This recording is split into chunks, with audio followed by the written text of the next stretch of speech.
Good morning, everybody. How are you doing this lovely Saturday morning or evening or afternoon or whatever it may be for you?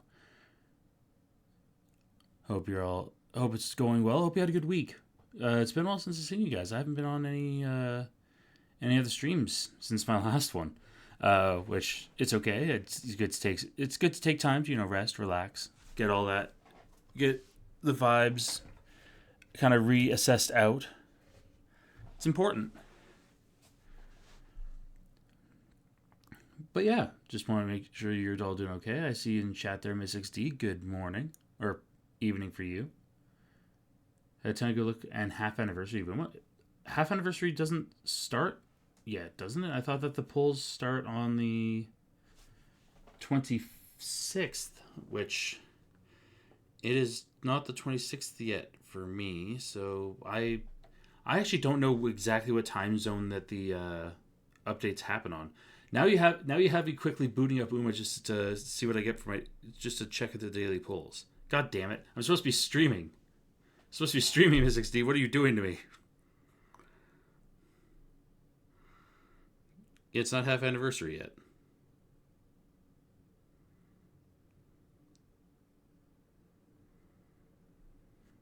Wait, why would you do this to me? Can't believe you've done this. Can't believe you made me check. Miss XDY. I'm all. This is for legal reasons. This is a joke. I'm definitely just joking with you. Yeah, third party has the free 10 pulls. Yeah, no. I'll admit, the instant I saw there was free single trainee pulls and free 10 support 10 pulls, that is huge. That is a lot of I can't think of another gacha that does that kind of stuff at half anniversary, let alone or at full anniversary, let alone half. So it's gonna be a really good catch up for a lot of folks, which is nice. Between that, it's been a busy week, which is not a bad thing. It's good to be kept busy. All Silent Suzuka Super Rare or Double SR is good cover front runner bills. Good to know. Honestly, I would just like to have another new trainee. I recently pulled Taiki Shuttle, but that's the only new pull I've had recently. I'd really like to get Meisho. I wish I got Fuji, but it's more a matter of I'll take who I can get. Because I also don't have Symbole Rudolph, Silent Suzuka, Rice Shower. There's quite a few that I just straight up don't have, which I would like to have. So all in due time. I'm not gonna rush it because that's the thing. I'm not gonna FOMO myself into about anything I don't have because there's no point for it. Because that's a level of stress I just don't need in my life, quite frankly. Yeah, that's the thing. You get them eventually, all in due time. But yeah, with that, might as well get started into playing some more Ace Attorney Chronicles. Alrighty, we are here. We are in the final case of the first game.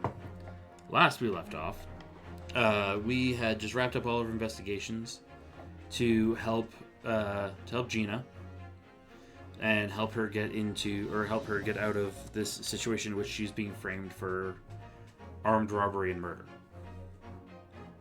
Which it'll be interesting to see how the case twists and turns, because we know this all kind of ties back to McGilded and the bribery and cheatery and bullshit that he pulled. So it'll be interesting to see how we kind of wrap all that together. But for that, we actually need to start playing. I'm also gonna have a quick sip of water.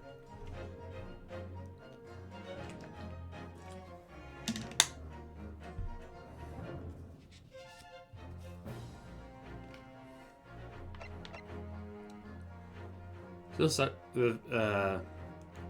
on the fact that Hopspill managed to make Herlock behave. Oh, and the fact that Herlock and Susato had a conversation in the dead night before she left. I have no idea what any of that's about, because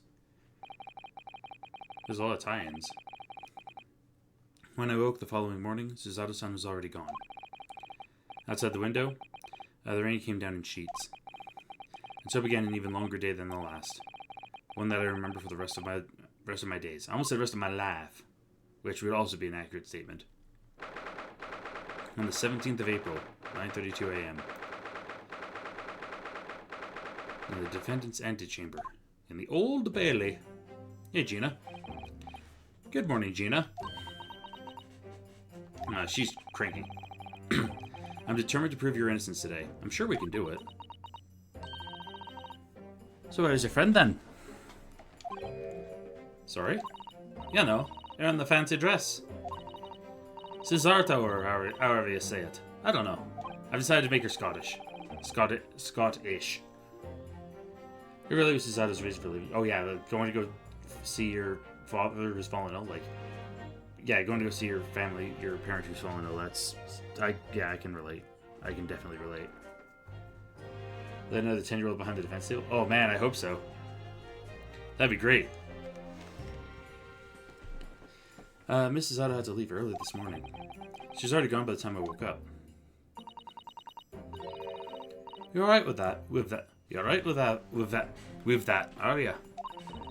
Forget about me if you like. Go and see her off. It's fine. It's not as though Mrs. Otto and I won't meet again. One day. Yeah, even so. But you, Gina. You only get one chance. One shot, one opportunity, Mom Spaghetti. This trial today is all we have. Oh. Good morning, you two. Wait, how are you feeling, Ginny? Did you manage to sleep? I feel like I lost her voice. Oh, Wagga hi! That's a good kitty. Iris, what are you doing here? What do you mean? When a friend is in need, we show our support. Isn't that right, Waggy? I've lost her voice entirely. I don't even remember how I did her voice. Holy shit. I've done her voice I've been doing her voice for weeks. And I've already forgotten it. Meow. Ah, Waggy. Very sure you support, kitty. Let Mavin knows around. What I'm gonna do. Oh, that reminds me. I brought a paper on the way here. Now, would you like the good news or the bad news? What do you say, Runo? Ginny? Oh, well, I think I'd rather get the bad news out of the way first. Nah, always take the good news first. You might not live to hear the bad. Yes, that question always gives away people's personalities. Let's not go there. Alright then, I'll give you the... How the fuck did I do her voice? A little bit British, but a wee girl. Like fuck, I can't do it. What is wrong with me? I feel like I'm saying everything weird today. Alright then, I'll give you the bad news first. Let's stick with this. A record amount of rain has fallen this morning, and carriages all over the capital are struggling to move. Huh? The bad news was a weather report? So I hope that Susie made her train to Dover and that the train isn't delayed on its way to the port. Gosh, yes. Seems normal for me. Okay, thank you, Miss 60. I appreciate that. Alright then, so what's the good news? Well, the rain is forecast to subside this afternoon. Sooner the train's delayed, it should be able to make up the time later. Well, that is good news, isn't it? I couldn't give a monkey's already. If only all good news cancelled out the bad. And look, this trial's made the headlines too. Pawnbroker perishes in pick-purse plunder. See? No, I'm saying just saying like a little like. You know. Oh, there we go. How do you like that? Well, let them say what they want. See if I care. I can't because you're covering your face. Don't worry. Runo will soon show everyone that this line is nonsense. I will? And then, in tomorrow's papers, the headlines will be... Discharged divers dauntless do-gooder. Isn't that right, Runo? Yeah, that was a fuck-up.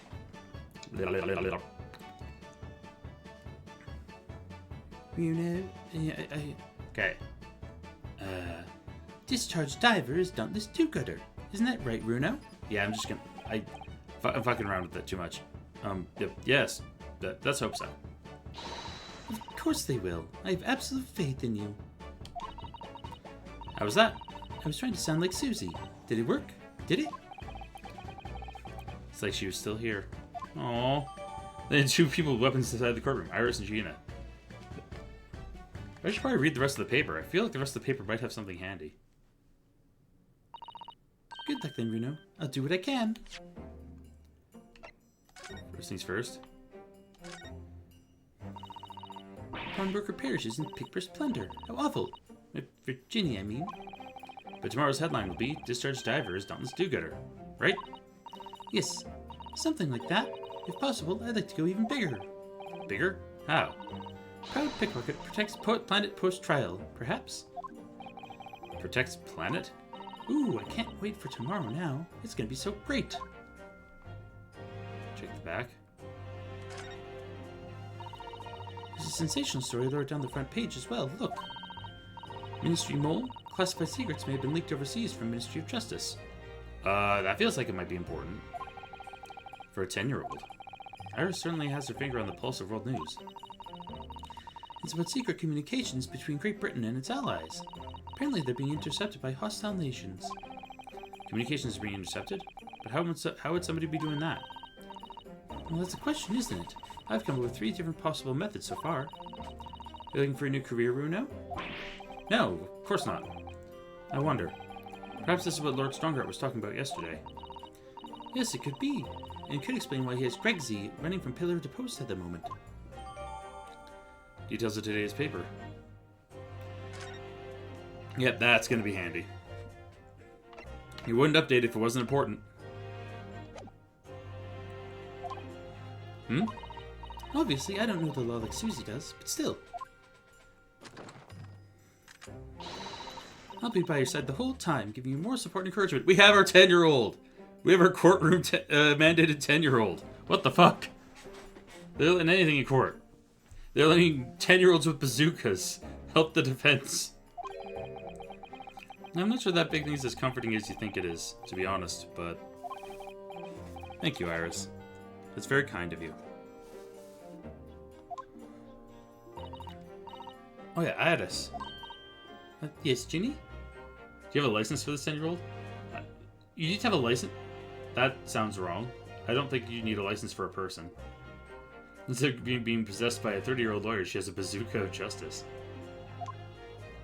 You can't call a bazooka of justice, though. I feel like weapons are kind of neutral in it. Well, I was wondering is all. But Sholmes, did they fix him up all right? Yes. The operation was a great success. But Hurley still hasn't come around yet. Except he has. Well, okay, meta. We, the player and the viewer, know he has. No character except for Susato knows, and Susato's on her way back to Japan. Eh? There's a friend of mine in Scotland Yard. Send a telegram as soon as he wakes up. I think I found it. I'm sure Greg's gonna let us know the moment there's news. So that 10-year-old have a license to have that bazooka or to be in court of law.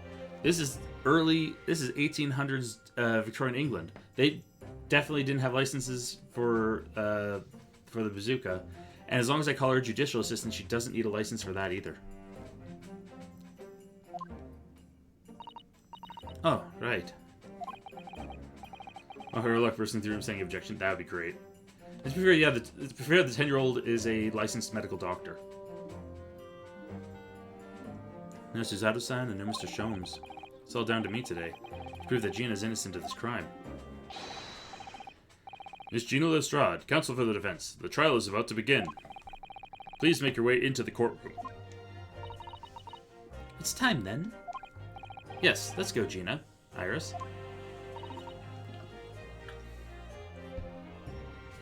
Lead the way, Runo.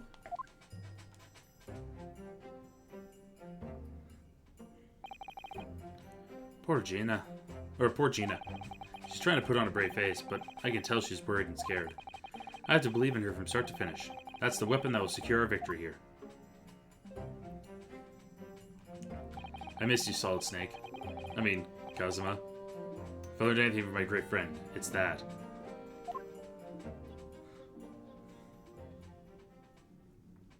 Eris is everything. A big brain, getting talent at writing, and a licensed doctor. Yeah, as long as she just maintains, like... She maintains practice. Practice and modesty. And she'll be good for the rest of her life. Yep, there's Baron Van Zieks. In the name of Her Majesty the Queen, I hereby declare this court to be in session. This trial shall determine the guilt or innocence of Miss Gina Lestrade. I now call upon the counsels for the prosecution and defense to declare their willingness to proceed. The prosecution is ready. The defense is ready. Why do I still have the twitchy eyes? You'd think I'd be a bit more calm at this point. Lord Van Zieks. My lord. Remind me, how many years ago was it that you withdrew from the public prosecution service? It was some 5 years ago, my lord. Yes, and then 2 months ago you resurfaced somewhat unexpectedly, and here you are again today. Are there some circumstances in which the court should be aware that have led to this erratic behavior? In what one might describe as your former life 5 years past, you dealt exclusively in matters concerned with the highest echelons of society and government. Really? Yeah. Yet today you choose to try a simple case of burglary and murder. I confess I find it more than a little befuddling, Counsel.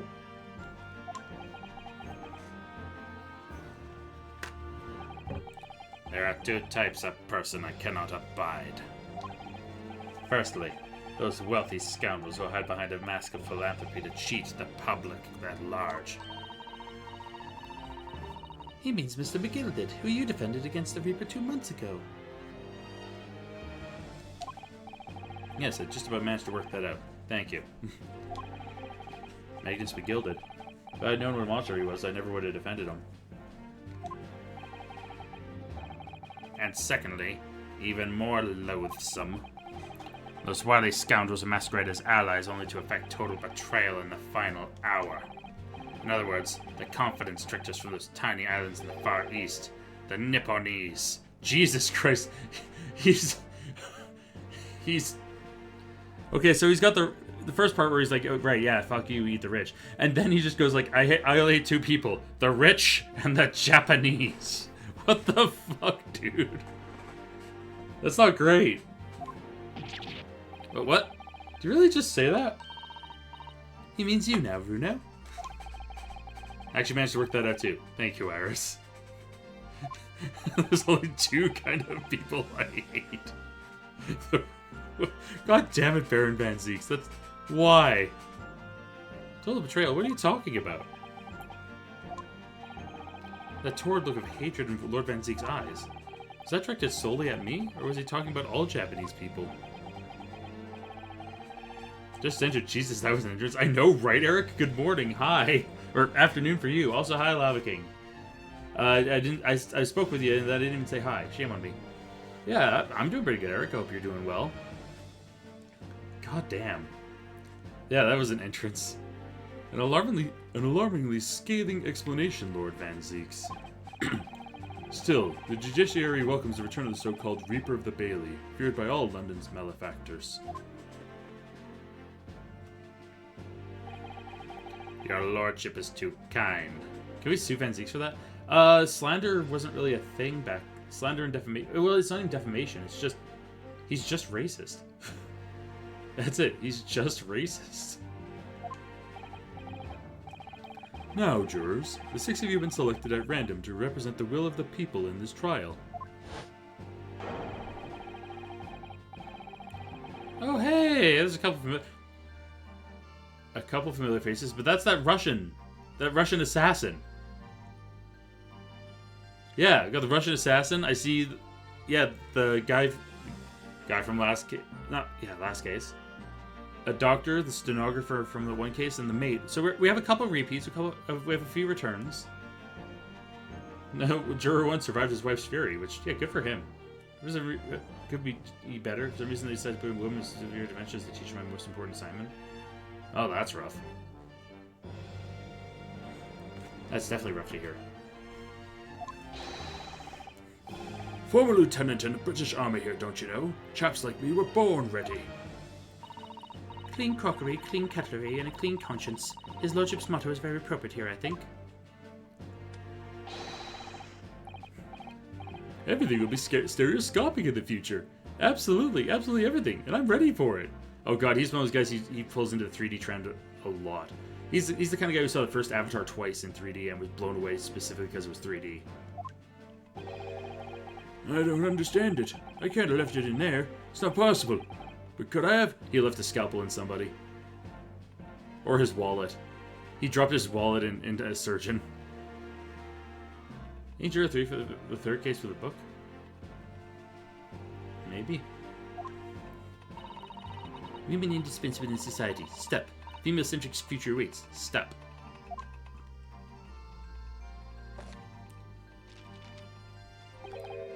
Good day. I am visiting London for sightseeing. I would like to take bus to Crystal Tower, please.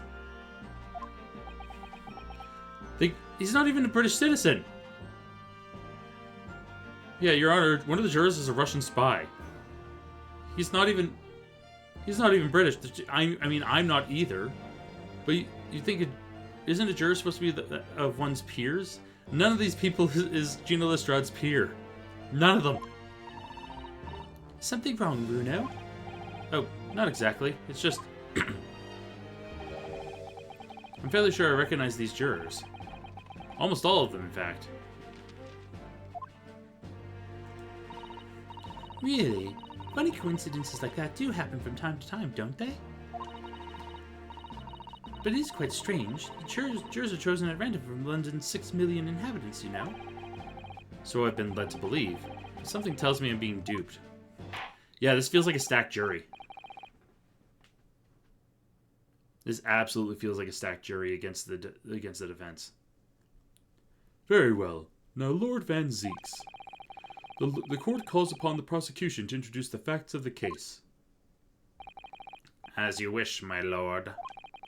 Allow me to begin with a word of warning to the ladies and gentlemen of the jury. In short,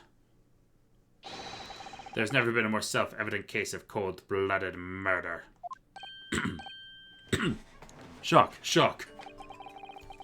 The victim, Mr. Pop Windabank, proprietor of a pawn shop on Baker Street, was shot from behind and died instantly.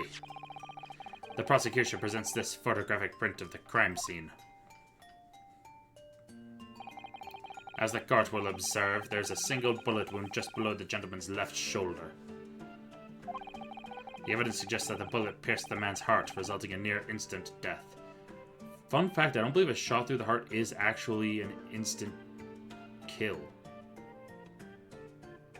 Because the heart will still continue to function for at least a couple seconds, or a few seconds. So that would be an excruciatingly painful way to go, if I'm not mistaken. I'm not a forensic scientist, so I don't know enough about biology to be 100% sure on that, but I'm pretty sure a shot through the heart is not an instantaneous kill. So near instant. Near instant means it wasn't instant. To paraphrase Phoenix Wright. Moving on to the findings of Scotland Yard's coroner. His report states that the bullet entered the body on a rising diagonal trajectory. And what's that supposed to tell us? Maybe it's shocking kill. Yeah, the shock, you would pass out.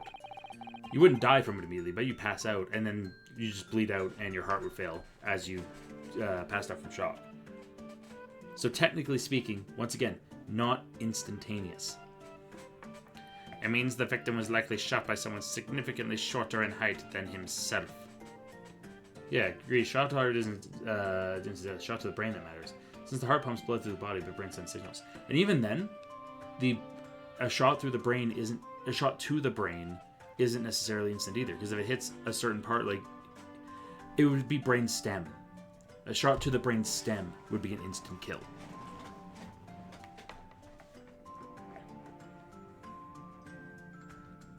Yeah, because the brain itself, like, you can theoretically lose a chunk of your brain and still live.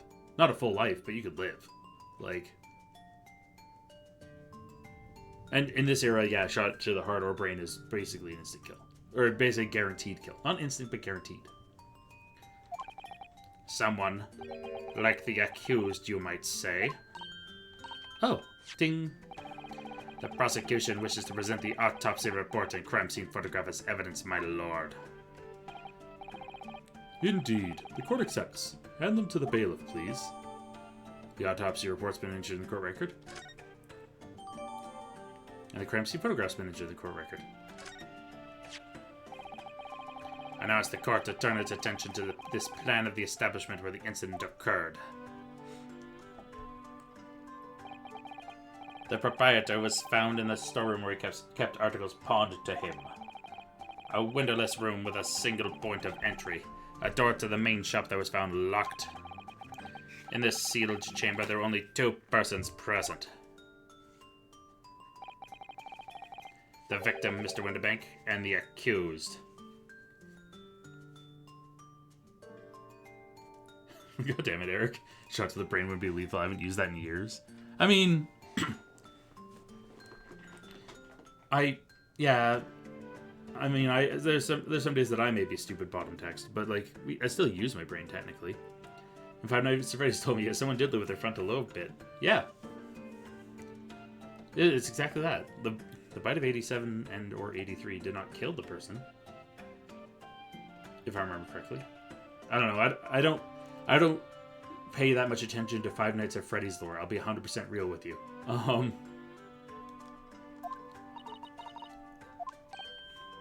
Yep. Why was the Russian praying? Bite of 87? I thought there was also a Bite of 83. I might be mixing things up. So I thought that's what Five Nights at Freddy's 4 was all about. Was about the kid who was bitten in 83. My brain's like my pancreas. It's pure decoration. Pancreas actually does do stuff. I think you're talking about the appendix. The appendix is decoration. As are tonsils, technically. It may further interest the court to know that when the accused was discovered at the scene, she had in her hand the gun used to fire the fatal bullet. Well, that's that then, isn't it? Nothing more to say. Isn't that grubby little girl a pickpocket anyway?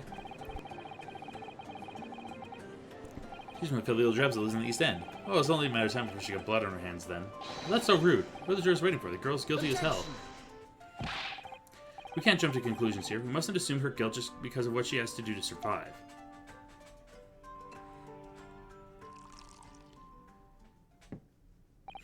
We have crucial evidence. The Poiple. My learned Nipponese friend. Yeah, now that we know that you're racist, like, it's hard to believe you. It is you who mustn't jump to conclusions.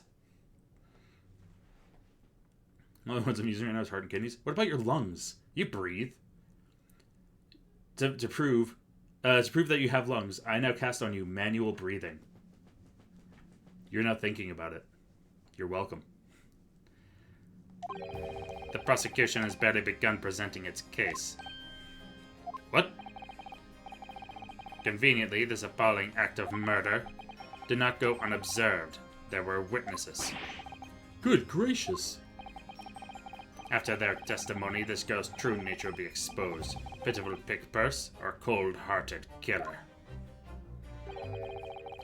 Here's to establishing the truth.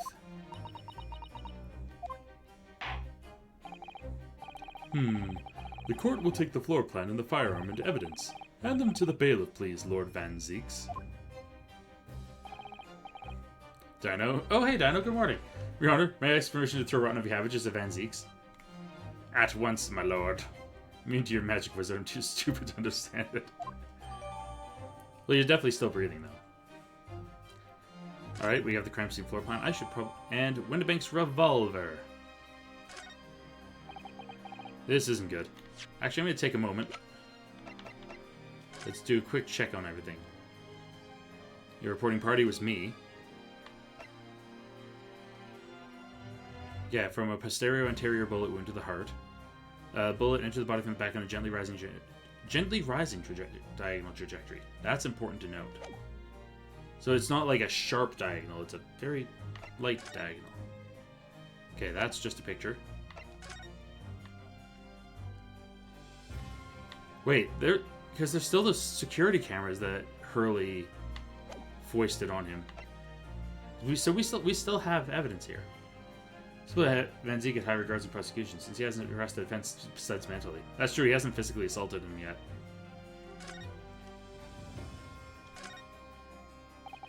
This is Mr. Windibank's gun. The cylinder's completely empty. Mr. Windibank always used to keep this gun on hand to his shop counter. Yes, but only ever with a single bullet loaded, I understand. That's right, to keep all the pawned articles that were in his care safe. But his one bullet was fired that night, and the poor man lost his life. Was he protecting his shop, I wonder? Trying to keep the articles safe?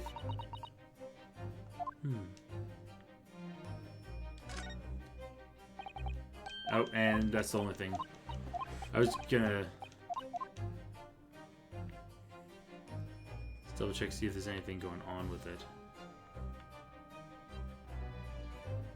It lets me twist it around, but like there's really nothing to say about it.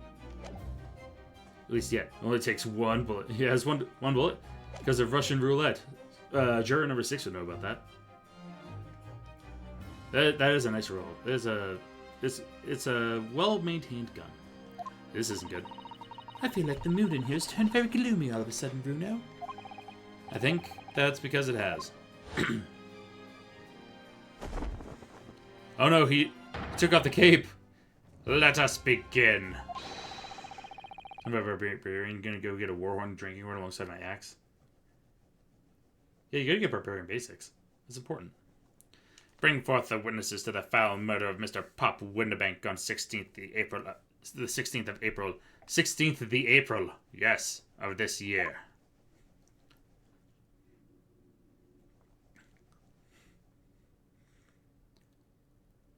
Gregson and those two are definitely super guilty of something. Witnesses, state your names and occupations for the court. Name's Nash Skulkin. Occupation is baddie. Professional baddie. Name's Ringo Skulkin. Occupation's same as him. Tobias Gregson. I've lost everyone's voice. Tobias Gregson, the Scotland Yard Inspector. There we go. Oh no, they found the goons. That's right. Wait, yeah, that's right. We're what they call the Three Skulkin Brothers. The Three Skulkin Brothers? Look at the chin on that one. This one has no chin, one has too much chin. What are you looking at me like that for? Don't let me in with you lot. Cool, blimey, that's cold. Don't you know what we're going through? It's our older bruv. Lost contact with him we have. So we're scouring every shady corner of the capital. There's only 2 of them. And then last night we come across you, the very spit of the bloke. Ain't that right, Ringo? He is, Nash, he is. The very spit of him. Those are the guys that stole from the Louvre. Oh my god, they're time travelers too? So we decided there and then what we was going to do. We was going to call you Big Bruv Sulky. Or Big Bruv Sulky. You're going to spawn pears and apples? Oh yeah, they're all food spawners. Come on, leave it out, you two. Sulky Skulkin? And before that he's run out of chips? And that's before he's run out of chips. Well then, Inspector Sulky Gregson. Begging your pardon, my lord, but the name's Tobias. What I would like to know, Inspector, is what you're doing in the witness stand. The Skulkin brothers are currently under arrest, my lord, on suspicion of theft. Thieves, are they, these 3? No, my lord. Begging your pardon, but please don't let me in with this lot. Poor Gregson. 2 nights ago, these 2 brothers illegally entered an establishment with intent to burgle. And in the course of their nefarious activities, they became embroiled in a far more sinister crime. By Jove, do you mean to say? What an extraordinary coincidence. Arrest those charlatans. They're already arrested, funny enough. Indeed, my lord. While attempting to burglarize the pawnbrokery, they witnessed its proprietor's murder. Oh, okay, I do like that they got him a little crate. That's great. Order, order. The various trespasses of these brothers is not the subject of today's proceedings, though they will naturally face trial in the very near future. With your lordship's permission, I'd like to remain in the stand to keep these gents on the straight and narrow. Of course, Inspector. Skeptical as I am about the caliber of these witnesses, I will permit them to take the stand. Mr. and Mr. Skulkin, you will now testify before the court. Describe the events of the night in question and what exactly you saw. Happy to. Because the Skulkin's never Skulkin. Except... Yeah, where's the third brother? Gregson. Get out of it. Witness testimony. Illegal entry. We was walking down Baker Street in the small hours, and the gaff door was ajar, see? It was like some kind of sign, begging for us to go in, it was. But once we got inside, Corbly with Lummy, we heard a gunshot from the back room. We went to see what was what, but the door was locked from the inside. We never done nothing, Governor. We never took nothing. We just left after that, nice and quiet. I bet they did take something. PvE rivals a complete success. Nice, nice.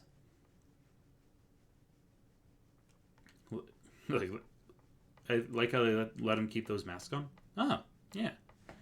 A terrible coincidence, it would seem. At the precise moment these miscreants entered the property, an even more sinister crime was afoot. The witness's testimony is consistent with the crime scene in every detail. With the shadows from their hats? Yeah, it might be. The door providing access to the storeroom from the main shop was indeed locked from the inside. And within, only the victim and the accused were found. I must say, it does appear to be an overwhelmingly simple case. Still, the defense may cross-examine the witnesses now, of course. Counsel, if you please. Counsel? Yes. What's the matter, Runo? Sorry, I was just stunned into silence for a minute by the blatant lies being told by that pair in the stand. I know that's all nonsense, because I saw it with my own eyes. Yeah. I'm a witness. That helps.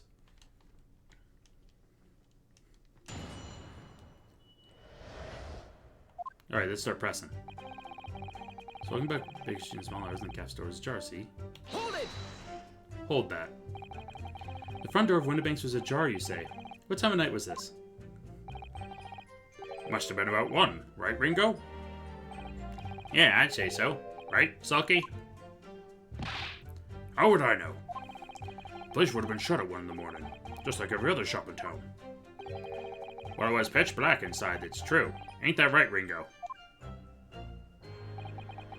I'm not so sure, Nash. I seem to remember a little light burning inside.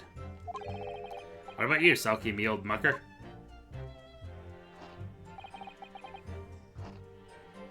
Liam, why are you kidnapping people?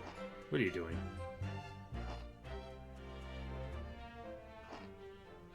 Can you read Ginny's lawyer being witness to the crime?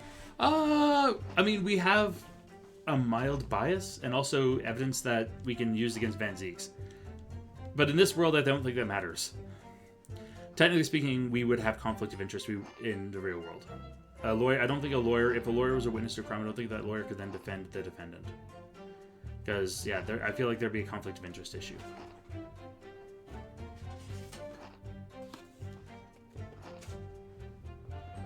Leave me alone. There definitely was a small lamp burning inside. That's what alerted us to the situation in the first place. And when these gentlemen ventured into the open establishment, the accused Miss Gina Lestrade already had the muzzle of her gun trained on the unfortunate victim. That is pure conjecture.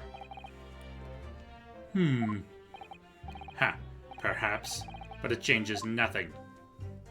Can't stop. Besides, apparently you came back after Ringo from the Beatles and put him in the game. No, real Ringo's taller and balder. These brothers inadvertently wandered into the middle of a cold-blooded murder. Simply because they found the door of the victim's establishment open and ventured inside. Right, that's what happened. Right, hello that's there. What happened. Also, hello, Jimmy. How's it going? I see you there. I don't think I'm going to get much out of that, but I'll go back to it if I have to. I'm going to press this, though. A gunshot, you say? Just the one. Are you sure about that? Yep, just the one, Governor. I can swear to that. Like low-budget Mario Brothers? I feel like that was the kind of goal. It was, Nash, it was. Ain't that right, bruv? Firearm used to belong to the victim himself.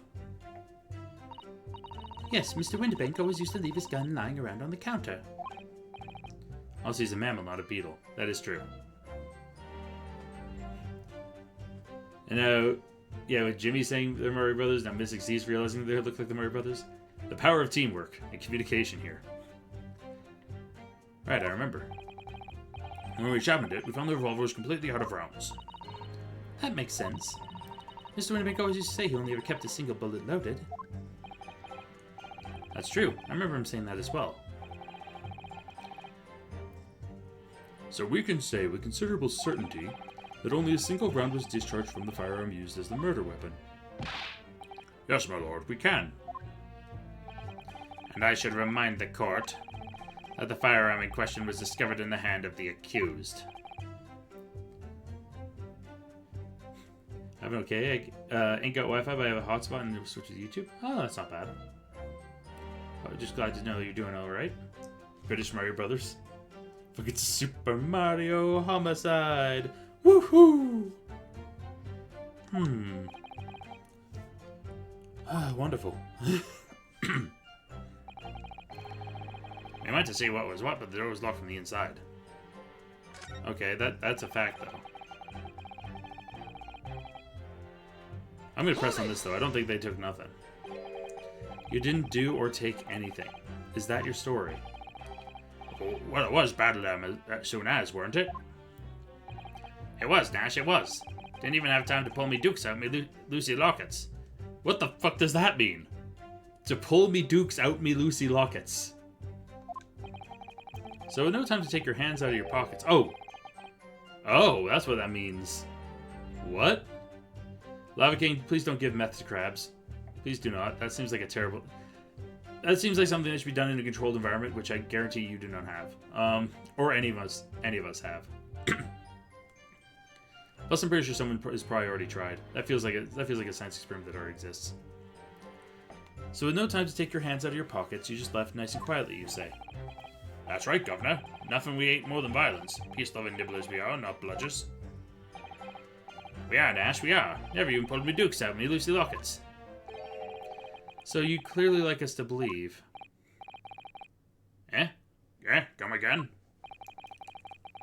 As you fled from the pawnbrokers that night, did you not run into anyone else? Yep, caught him in a lie. And, do you not fire a gun at that person?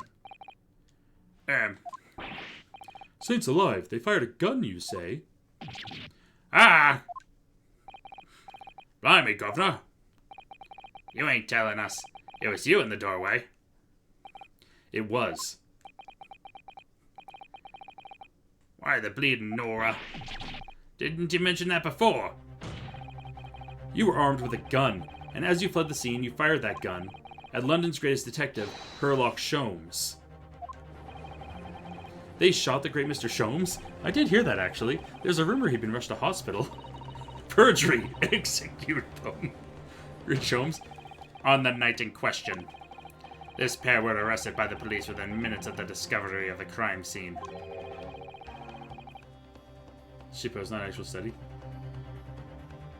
It's something against a guillotine. Mr. Electric. Their suspicious countenance rapidly gave them away. Heh. And when searched, a firearm was indeed found in their possession. Furthermore, the barrel shows signs of a shot having been fired from it. Everyone's shocked. The prosecution invites his lordship to examine the firearm recovered from these brothers. That's a wild handle on a fucking revolver. Yes, indeed. Remnants of powder around the muzzle, as you say, Counsel. Seems The 1800s, electricity is a rich man's execution tool. It's not even really a thing. Because everything was like lamplight, like gaslight at this point. The court will hold this weapon as evidence. The Skulkin Brothers gun has been entered into the court record. Send them to the PNR and ball scruncher. Oh god. Okay, before you go start being racist at me, I want to look at this gun. So, there's ammunition still loaded in 5 of this revolver's 6 cylinders. Yes, which tells us that only a single shot has been fired from it. Exactly. The bullet that hit Hurley, in fact, isn't it? Yes, it happened almost as soon as we walked in through Winterbank's door. I'll make those brothers pay. Oh yeah, she's ready to fucking... She's ready to kill. She mad. Just for being British and owning a gun. That wasn't a crime in England in that era.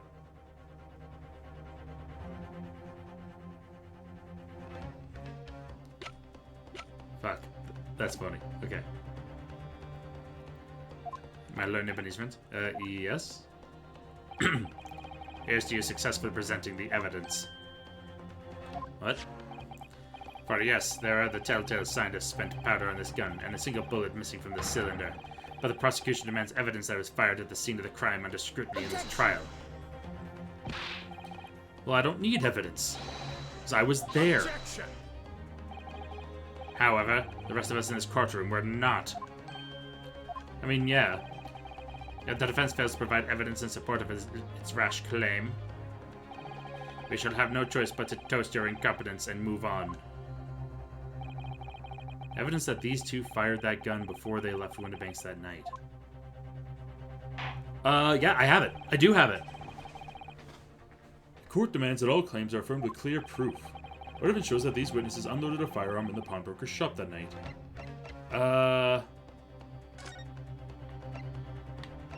There's a bullet lodged in this calendar. Take that! This has to be it. The evidence is in this portfolio. But what on earth have you there, counsel? During the course of our investigations, we discovered a number of bloodstains. Not trusting the police to do their job they're trained to do? How arrogantly Nipponese of you. What? Fucking really? well, anyway.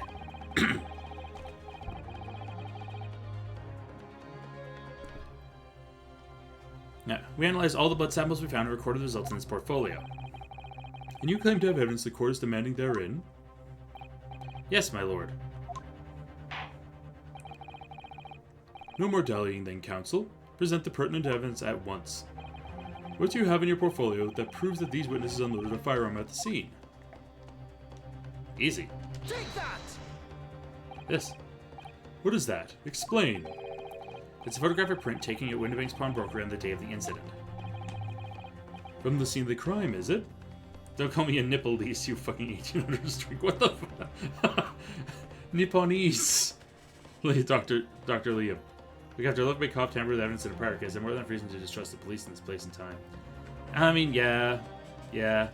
Worked out the date. Well, we knew it was the 16th. You see crime?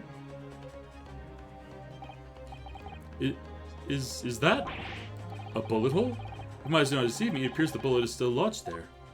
It is. Yes, as your lordship noticed. The bullet pierced Mr. Winterbank's calendar. The date shown being the 16th of April, the very day of the pawnbroker's death. The incident occurred at 1 hour after midnight. This indicates a separate shot had been fired sometime after the calendar had been set to the 16th. That's right. And while it isn't irrefutable, the defense believes this is credible evidence that the witnesses did fire a round from their gun in the pawnbrokers that night. Nah. That's definitely something me. It was just nah. Order! How's the prosecution stand, Lord Van Zeeks?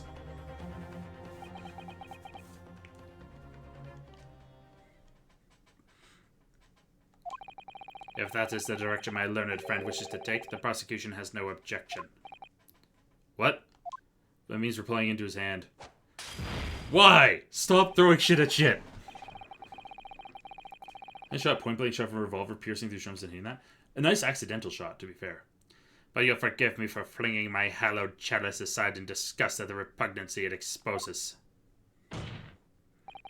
Yes, on the night in question, these brothers entered the pawnbrokery illegally. And like the bold baddies they claim to be, opened fire on the new arrivals before fleeing back onto the street. Eh? Take it easy there, Governor. You're gonna land us in the soup. We had a deal. You weren't gonna get into them details. Tell him, Sulky. Set the bloke straight. I have nothing to add. So he knew, did he? Van Zieks knew their testimony would almost certainly expose the extent of their crimes. It would seem now that I owe my learned Nipponese friend a word of gratitude. What do you mean? What I mean is that you've helpfully confirmed an important fact. To what fact do you refer, Lord Van Zieks? As has been established at the point of their arrest, a single shot had been fired from the brothers' gun. Bailiff, give me another Jenny Childs. Bailiff, get me a fucking beer. Bailiff, get me coffee. However, that shot had found its target in Mr. Sholmes. And clearly, these witnesses cannot be accused of the fatal shooting of the proprietor and victim. Ugh! In other words, these two men have no material connection to the murder of Mr. Windibank at all. I don't believe that. So that's it. Because they keep talking about having a third brother. That's it. We didn't have nothing to do with it. We didn't, Ash. We didn't. That's what I reckon. Your crimes include unlawful entry, intent to steal, perjury, and, let us not forget, attempted murder. Quite a catalog, eh, fellas? Ah. We're in for it now, bruv. What do you mean, no? I'm asking for another beer. Yeah, they don't have fingerprints tests yet. They don't do that yet. Now then, let us take a moment to consider the aforementioned great detective, Mr. Herlock Sholmes. This is orange. Orange is a color and a fruit. Yeah. It would seem the man patronized the pawnbrokers in question somewhat regularly. Where's he going with this? Mr. Sholmes appears to take pleasure in tinkering with eccentric machinery. Eccentric? Says who? Not me. Don't give me that look. He installed a pair of machines like this one in the victim's shop. Oh, we're getting to the cameras. Oh, that's one of Hurley's red-handed recorders. What is that, Counsel? It has the appearance of a photographic contraption. As your lordship has surmised, it is indeed a camera attached to a small timing device. Every half an hour, it automatically photographs the interior of the establishment. The idea being that if a thief were to break into the shop, he'd be caught red-handed. The prosecution has obtained the photographs taken by the device on the night in question. There was two, though. I'm pretty sure. We're really gonna go through how none of these have changed. We're doing spot the difference here. Your lordship, this is what they call this live stream.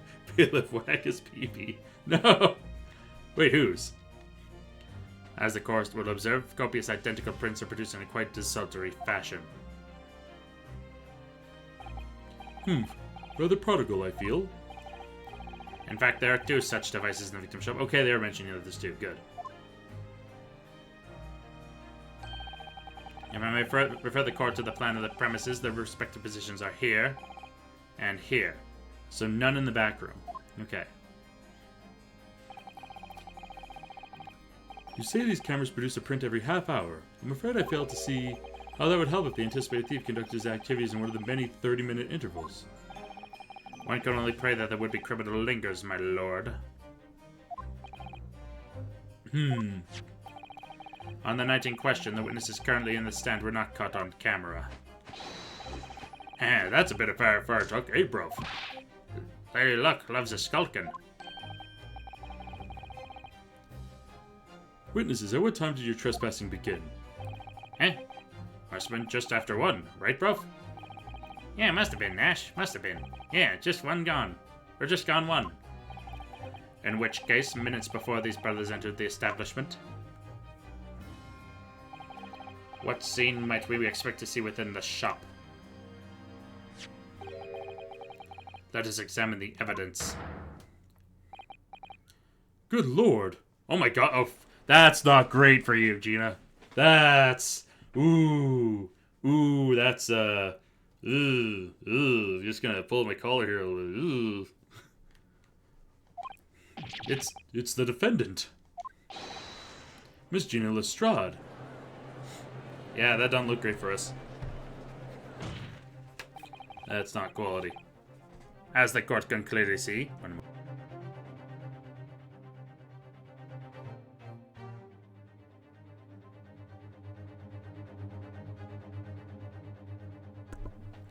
As the court can clearly see, as I was saying. Well, Cox, yeah, that's rough. The accused is pictured, gun in hand, facing the victim over the shop counter.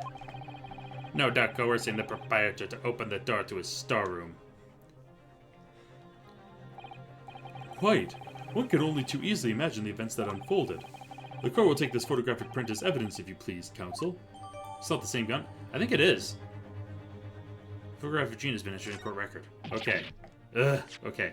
Let's take a look at this together. Nope, that is his gun.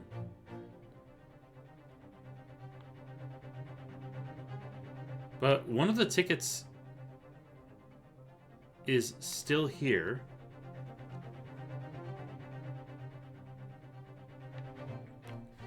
We're gonna end up having to come back to that for sure. Ugh.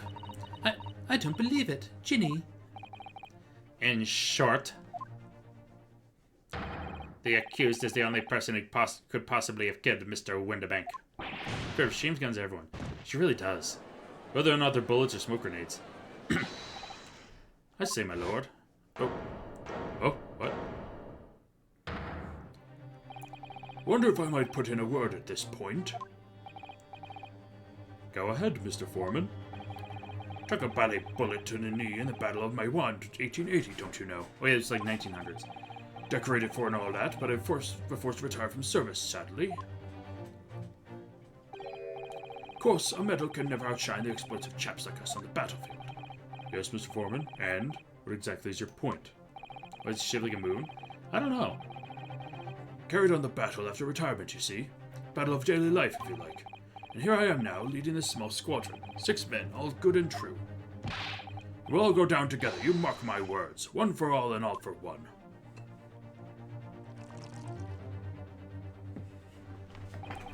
The ladies and gentlemen of the jury have reached agreement, have they? Is that what we are to understand? He survived a war called his wife. Yeah, he kind of did. Well, Mr. Foreman, is that correct? In a manner of speaking, yes. That is the Garrett Squadron's position, sir. What? No, it's too soon to make a judgment here. Status report for the court, men, on the double.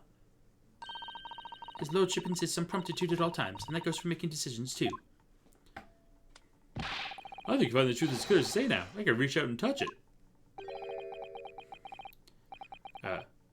I would have left it in there. I just wouldn't. But honestly, I can't actually remember. Yeah, he's too busy thinking about the scalpel he left in a person. Situation clear. Step. New room for doubt. Step. Truth now undeniable. Step. I am very sorry for brothers. They are unlucky. I can't do a Russian accent, if you couldn't tell. I'm not great. That's one I don't have down. Sitting next to a maid not having a tea being spilled in his pants feels weird. Survivor Barbara, those hair injuries are looking like Vegeta's? Yeah, kinda are. Very well. Now call upon each member of the jury to state his or her leaning in this matter. Now to your considered verdicts to the court. Guilty. Oh. Guilty. Guilty. Guilty. Guilty. Guilty. Oh yeah, he sounds like it. He sounds evil.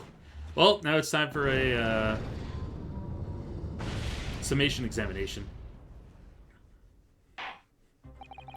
It does indeed appear that the jury is unanimous in its leaning already. That photograph must be the definitive evidence that Gregson mentioned. But Ginny didn't shoot him. No, of course not. My lord, the defense wishes to assert its right to a summation examination. Very well. The court grants permission. So, you refuse to admit defeat again. How unsurprising. The mouse is evil as the devil itself. Yeah. Ain't that the fake rich man who came for the coat? I don't think it is. I don't know. The Russian's from the second case. Mr. Foreman, are all members of the jury ready? Absolutely, sir. Always ready for action, my chaps. Very good. Ladies and gentlemen of the jury, you will each explain on what grounds you have determined the defendant to be guilty. An hour in and we're already fucking dealing with the judicial findings. All the evidence clearly points the finger of guilt at this young pickpocketian. As a housemaid, I should like to see all filthy eyesores promptly and rigorously eliminated. I think you'll find that if you look at that photograph in stereo, the truth will just pop out. I'm gonna hold on to that. If I left it in there, I think there should be repercussions by now. Mind made up. Stop. Global radio transmission verdict to follow. Stop. In Motherland, we never say judge by clothes, judge by head. I am convinced brothers are innocent. You,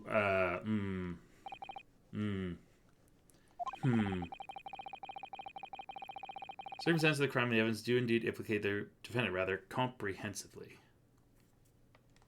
Hey, Big White Bear, how's it going? Hope you're doing alright. She's doing Morse code now. Yeah, she's tippity-tapping and she's telegraphing. Can we excuse her for you? Clearly left the scalp inside a patient. Yeah, we should probably get that out.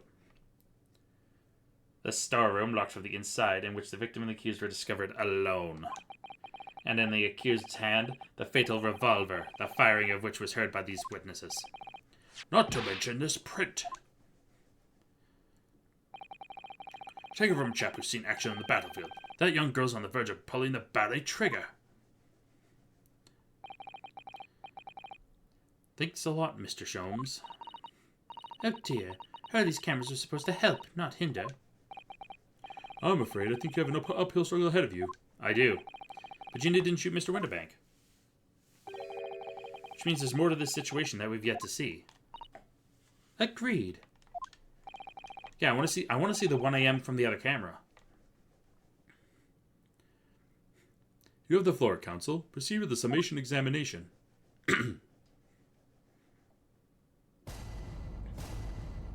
Time to examine the jury.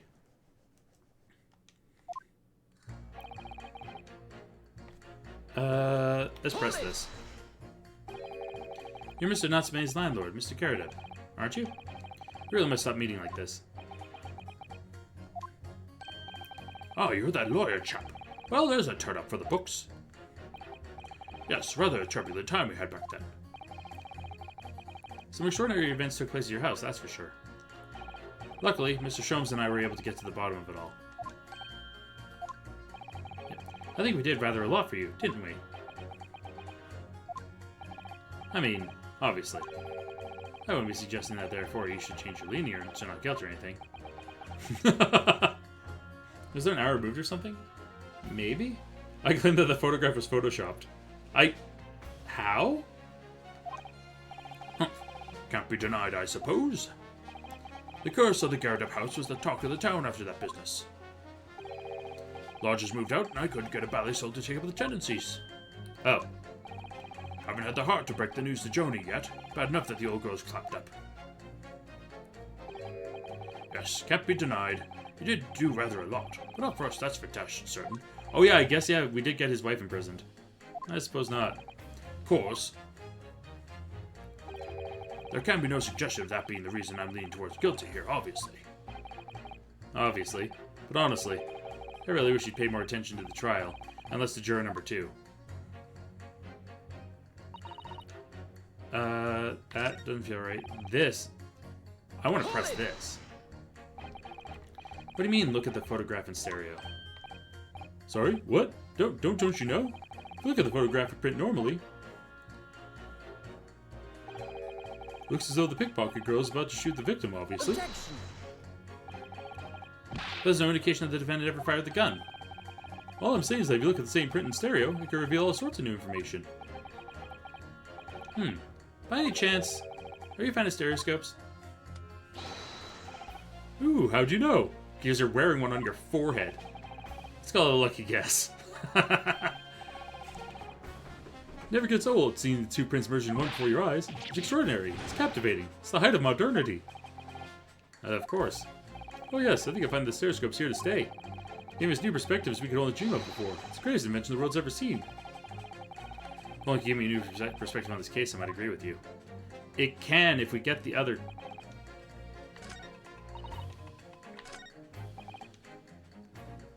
And I want to press him.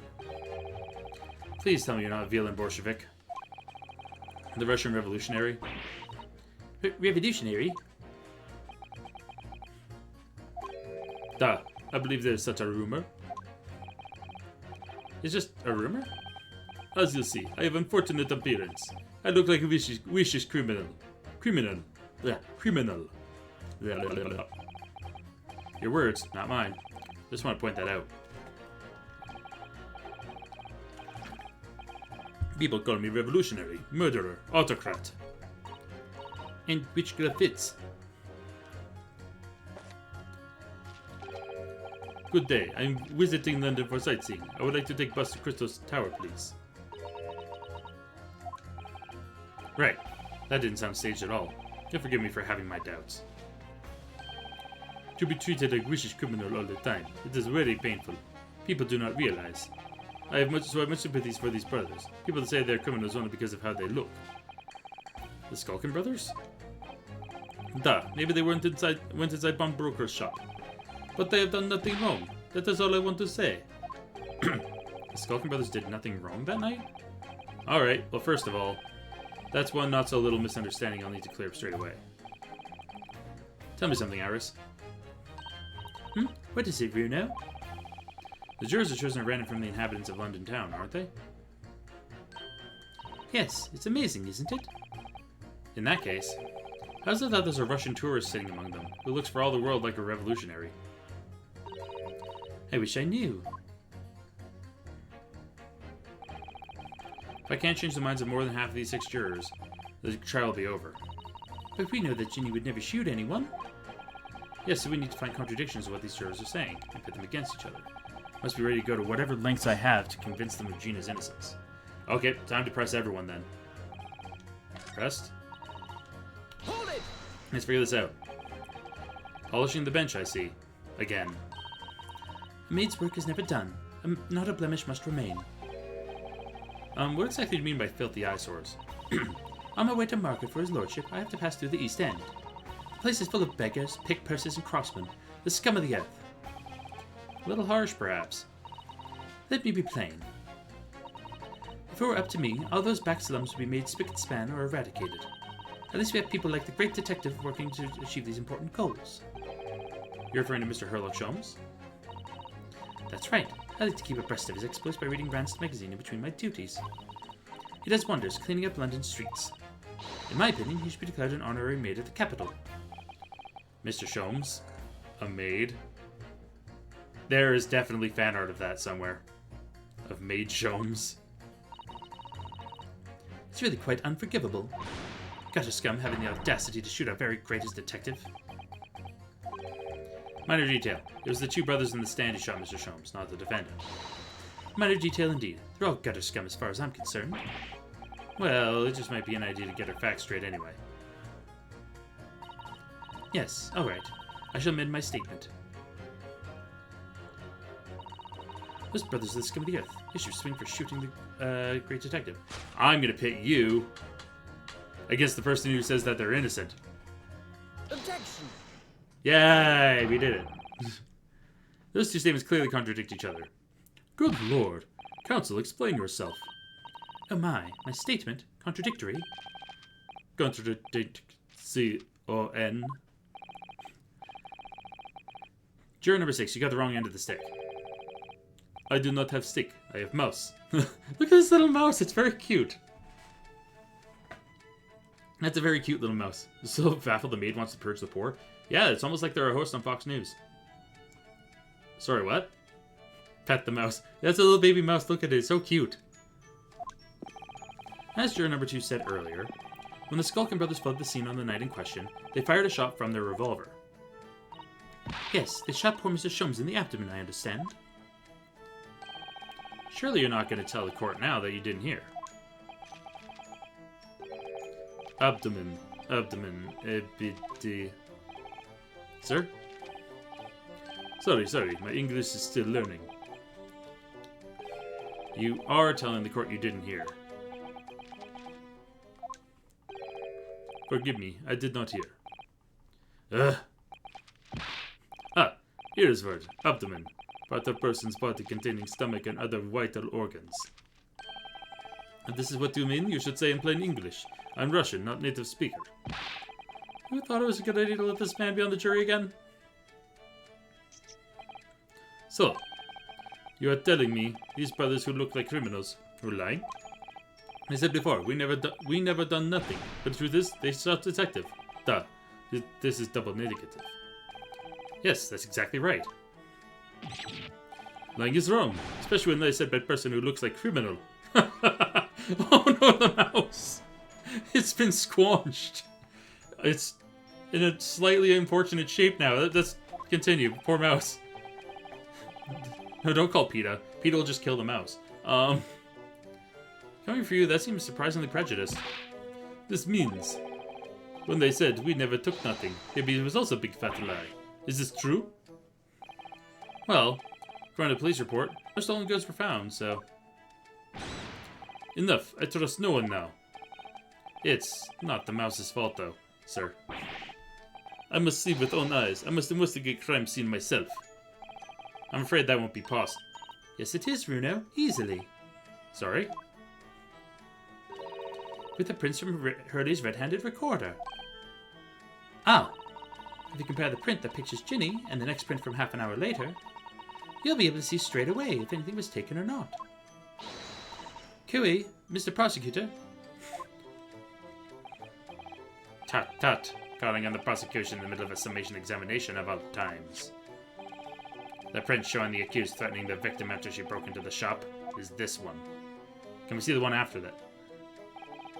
Following this, the victim and the accused moved into the storeroom. Meanwhile, the Skulkin brothers entered the shop and summarily heard the fatal gunshot ring out. Sadly, none of these events were captured on film. This is the print produced by the camera half an hour later, after the brothers' flight. Cheers, I'll drink to that, bro. So this was taken after Hurley was shot then. As far as I can tell, nothing has been taken. That does seem to be the case. I can't notice anything that's obviously missing in the second print. So, the brothers who look like criminals told only one lie. They shot the man, but they stole nothing. It would seem so, yes. Good. No, not good. You were right. I did not understood the situation. Oh, thank you for the hydration reminder, Hot Lava King. Now I know brothers have lied. I think it is very important to continue a trial. Yay! That's one down. Yay! Well done, Runo. The balance is shifting. Well, it's a start, I suppose. But there must be more in what these jurors are saying that I can use to expose the truth. And if I can do that, we just might turn the situation to our favor still. Thank you, counsel. Continue with the summation examination. And kindly hand that new photographic print to the bailiff to be filed as evidence. The post-shooting photograph has been entered into the court record. That's going to be handy. Another print in the court record. I wonder if we can make use of that.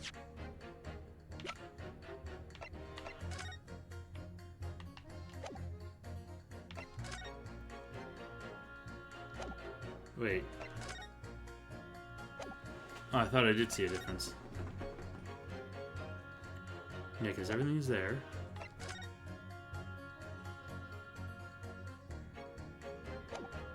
Okay, no, that...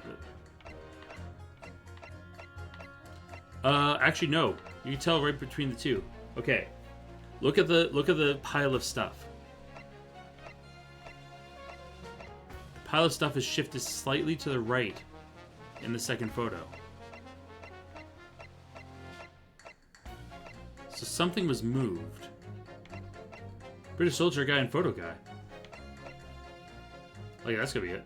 Ace attorney spin off where you and I know 11 other people play the jury. Oh, so like a 12 Angry Men?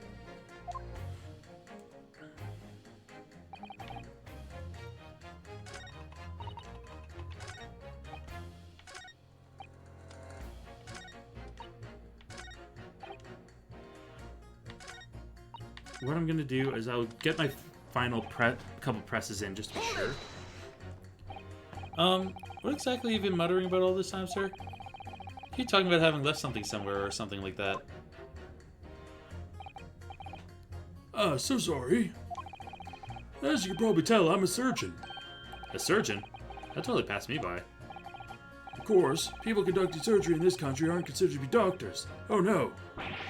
Even though we might kind of at the forefront of medical science, the real brains on the field. So, what is it that you think you've left behind? Ah, well, that's a little embarrassing, to be honest. You see, I was operating on someone yesterday. Standard thing, went in through the abdomen.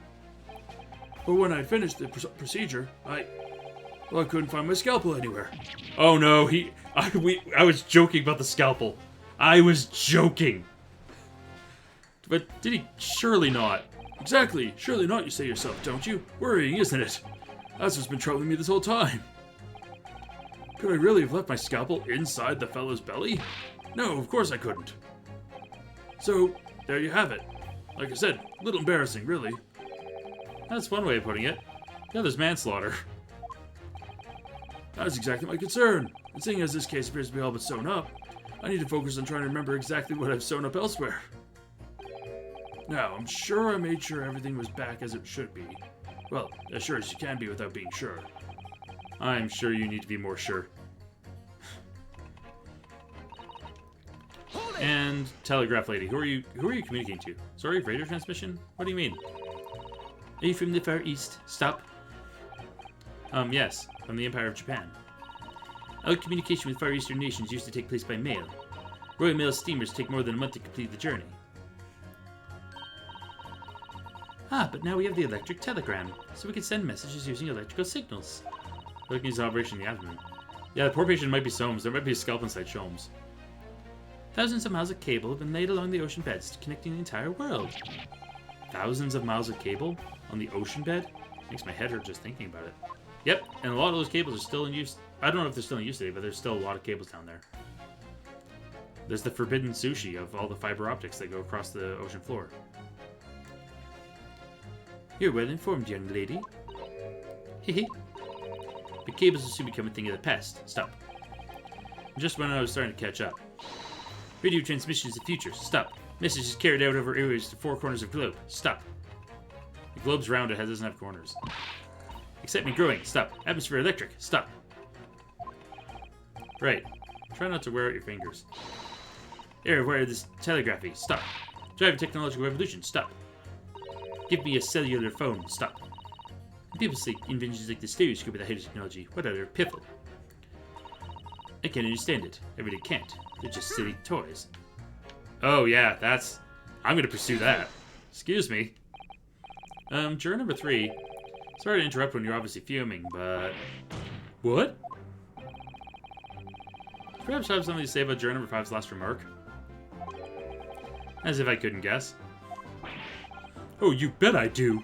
Say that again. Go on. I dare you. Fist fight in the juror stand.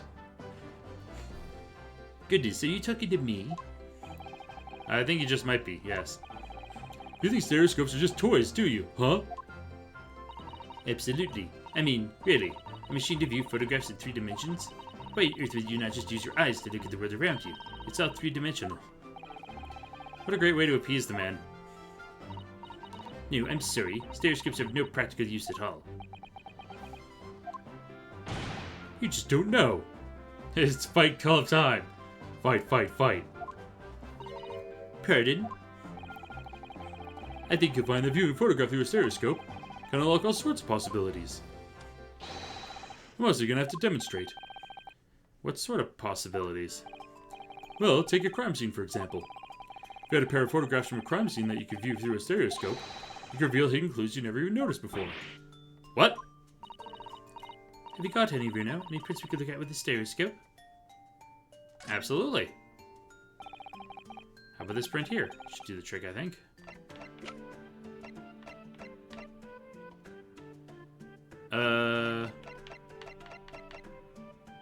Take that! Alright then, juror number 3. Are you saying that you can do this with any 2 suitable photographic prints? Of course I can. Very well then. I'd like you to demonstrate. Delighted to. Just give me one printout and amaze you all. Take that! Yep. Do the before and after. Because I've noticed that there's a shift. Alright, these two prints are both taken with the same camera and what it makes on the night in question. Yes, I see. Tell me, Mr. Lawyer. Do you know how stereographic images work? Do you understand the principle? Well, I think so. I did have a lesson only yesterday. Left and right eye images need to be the same, only with a slight shift in the positions of some objects.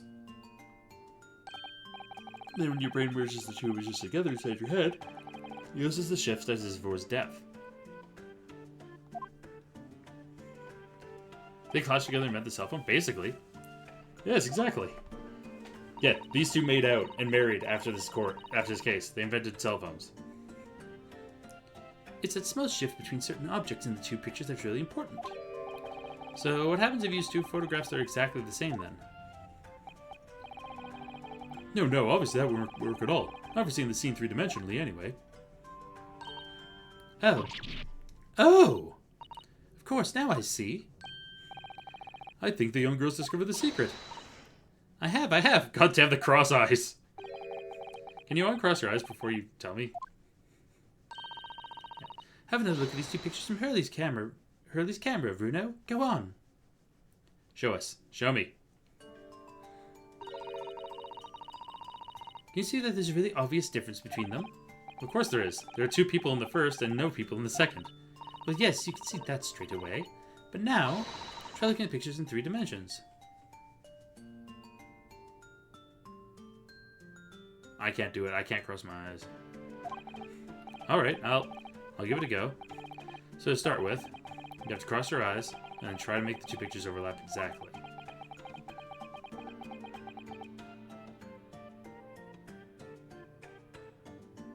I can't do it. Let's see if I cross my eyes, I can make the quill pens from each picture overlap in the middle. Yeah, I literally, I can't cross my eyes, I just can't do it. Wait. Are you gonna show me? Please show me. I can't see it. Did you manage to see it properly, Bruno? Yes, I saw it. Ah, what's going on with these two pictures? Some of the things on the counter they just sort of jump out at you. I was right about the items. Yeah, he just had the device. Oh, he's like me. I would need the device to be able to do that.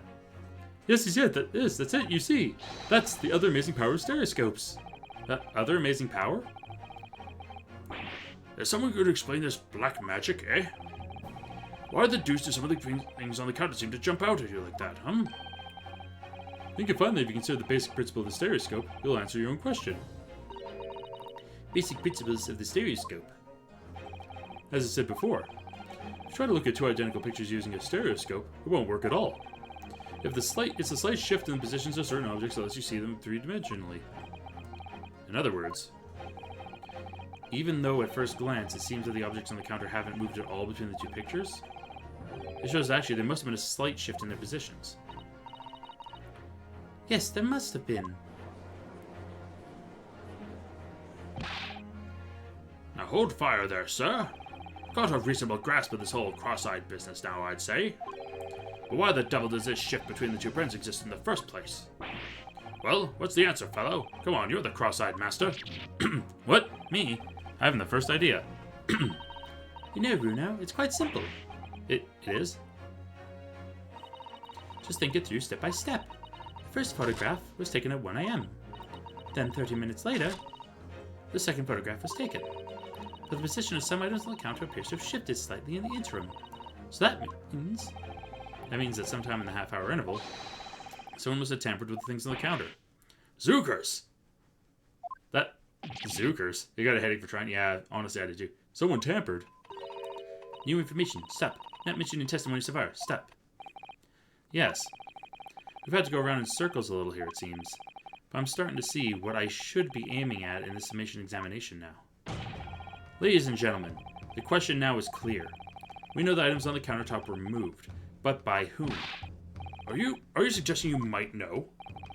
Of course. I can tell you right now who's responsible for the almost imperceptible shift of the items on the counter.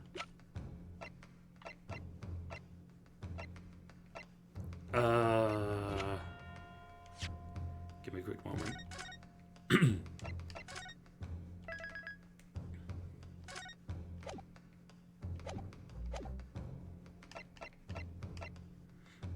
Okay, fucking Egbert Benedict.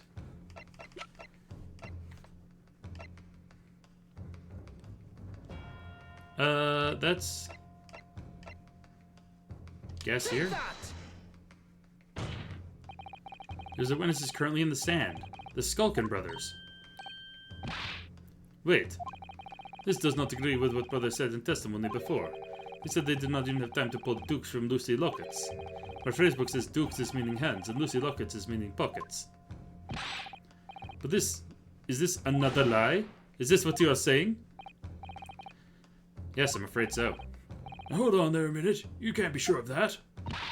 I quite agree. The accused is a common pick purse after all. It's perfectly possible that she went through the things on this to see what she might steal. I think that's unlikely. And why exactly? As you can see from this photographic print, the defendant was pointing a gun at the victim. It would seem, as my learned friend indicated, that she was coercing Mr. Winterbank to open the storeroom door. In other words, Miss Lestrade's interests lay within the storeroom, not in the main shop, giving her no reason to touch anything on the counter. All of which points to one thing. The Skulkin brothers have omitted key facts in their testimony. But the accused is a pick purse, common cutter trash. Why look any further for the wrongdoer here? Because the Skulkin brothers are thieves, madam.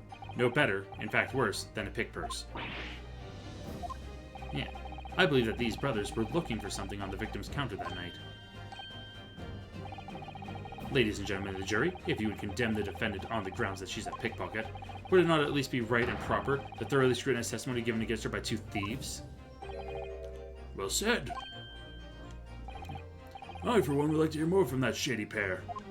Yeah, go ahead and lurk. Do some Scarlet Raids. Have fun with that. Yay! We're doing it. Can you all see now? Think about stereoscopes aren't playthings. You've seen their extraordinary potential firsthand.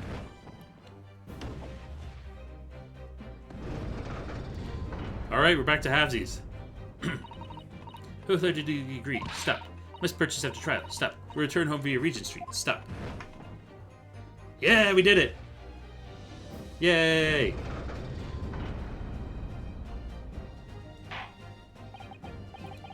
Well, it would seem this trial has yet to run its course.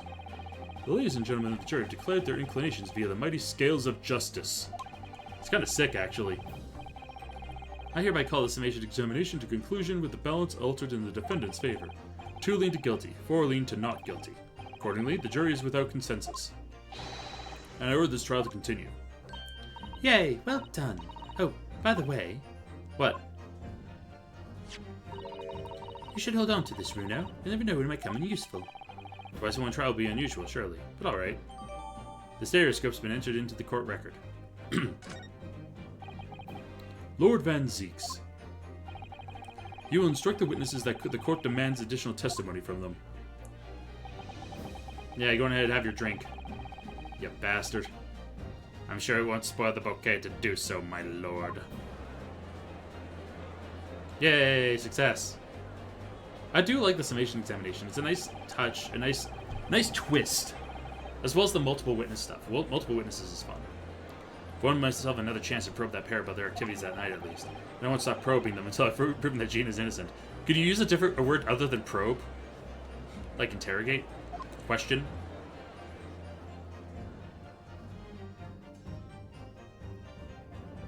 Oh shit.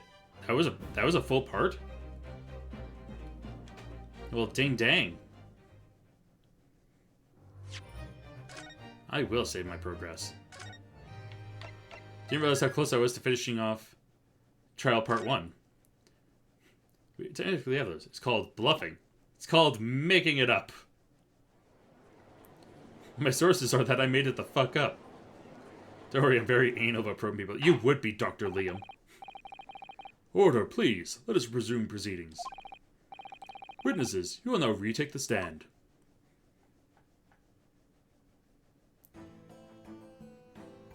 Yep, y'all are in trouble now. You look nasty crime boys. I presume you heard the defense counsel's summation examination? Fuck you mean you would be? You heard me, Liam. What's the rest for you? Oh, yeah, Governor. I did, Gov, I did. Mr. and Mr. Skulkin. Cool, blimey. This is gonna be hard work.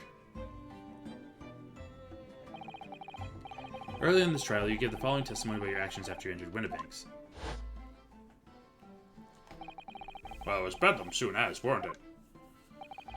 It was, Nash, it was. Didn't even have time to pull me dukes out my Lucy lockets.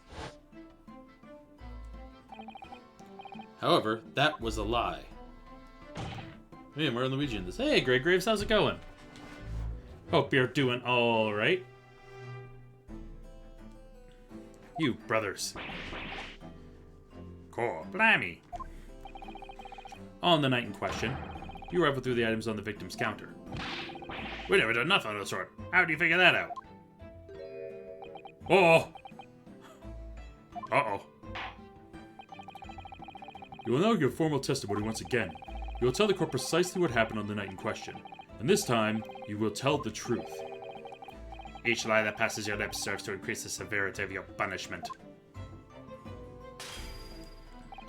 And that, gentlemen, may deal a crushing blow to your chances of ever seeing the light of day again. Also, I'm bleeding. This is not wine, this is blood. Please help me. What's the funny fact? Witnesses are Mario and Luigi. In fact, you're playing Mario and Luigi right now. Which Mario and Luigi? Like, I've only ever played the first Superstar Saga. I haven't actually played any of the other ones. Oh, Brothership. Oh, the newest one. I've heard it's okay. I want to go through them in order personally when I eventually go through them. A thought worth pondering, perhaps. Say no more, Gov, we hear ya. We'll blab, a squeak, we'll peach. You'll peach? That's a new one. That, gentleman, is why I need stitches in my hand. Yeah. The whole truth. Alright, we did knock a few things over, but we were rifling for nothing. It was when we had the gunshot, see? Made us both jump and all that stuff went flying. I mean, it didn't have to give me a fright. I was thinking the shooter'd come out of the door and get us next. Best part is this being a 3DS exclusive. Oh, what, this game? Or the, Bowser's Inside Story. Or... Yeah, because I think Bowser's Inside Story was, and... There's a few... Because most of them were on the 3DS, weren't they? I think almost all of them were. We stuck everything back where we found it, scrap it, right straight to him in the back. Shooting to him in the back.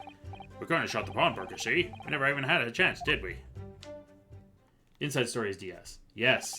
Inside Story was DS. I think it got re-released. But I think it's the not Partners in Time. Time One or the one that's like the Luigi Dreaming one. One of those two is 3DS, I thought. So you admit to the defense's accusation. 3DS or Dream Team and Paper Jam. Yeah. I forgot about Paper Jam. I remember Dream Team. You did indeed ransack Mr. Windibank's countertop on the night in question. Not ransacked yet, Governor. No. Ah, that's right, Nash. That's right. It's more like we tied it up. Yeah. Sorry. By their own admission, these brothers entered the pawnbroker under dubious circumstances. However, they panicked and fled on hearing the gunshot, having first made good their mess. The way you say it, we hardly sound like roughs at all. We don't, Nash, we don't. Can't you make it sound a bit more cutthroat?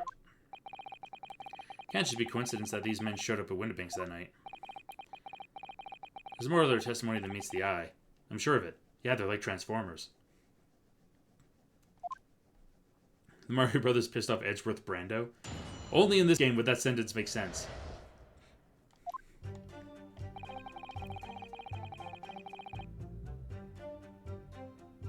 I'm just gonna press everything. Until I figure it. If that's the case, then why didn't you testify to that effect in the first place? Well, you know, we aren't exactly squeaky clean, are we? We ain't, Nash, we ain't. If we committed something like that, people would think we was up to no good. Well said, Ringo, me old China. The old China? China? We don't let ourselves in any more trouble. And in fact now, as a result of lying in your previous testimony, that's exactly what you've done. Landed yourselves in even more trouble. Oh, well, That's rotten luck. says the rotten apple eater. This is the rotten apple eater. Bleh. Witnesses, explain your actions to the court. Why did you ransack the victim's counter? We never ransacked nothing. Right, Nash, right. More like we tidied the place up.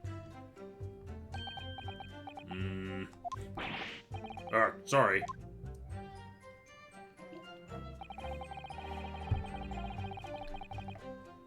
Is there one near the gunshot? Okay, let's see. Be right back. Taking shit in the neighbor's mailbox is a funny prank after they put a pipe on mine. I am glad I don't live in your neighborhood. Especially because we have neighborhood mailboxes, and you'd end up explode. The pipe bomb would have fucking exploded all the mailboxes. Got one's vibration working again. Oh, I'm glad. Glad to hear that, Jim. Glad to hear that, Jimbo. So what you're saying is, the sound of the gunshot shocked you so much you knocked all those things off the counter? Well, it shocked one of us that much, yeah. This beggar never seems to learn to keep his shirt on. Look, it was loud, all right. Blimey, the dead granny would have woken up at that bang. Big Bruv here screamed like a blooming baby and fell over on the counter. He knocked over a load of books, a candlestick, and some skull whatnot.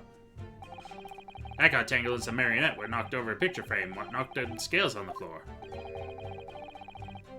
You really mastered working quietly then. Also, what is Ringo have testicles in his face? They're jowls. They're just funky jowls. People can have jowly faces. What a racket. Me granny would have been scared back into her grave without a clatter like that. So in short, the gunshot took you by surprise. And then some. I mean, it was quiet as a mouse, and then all of a sudden, BAM!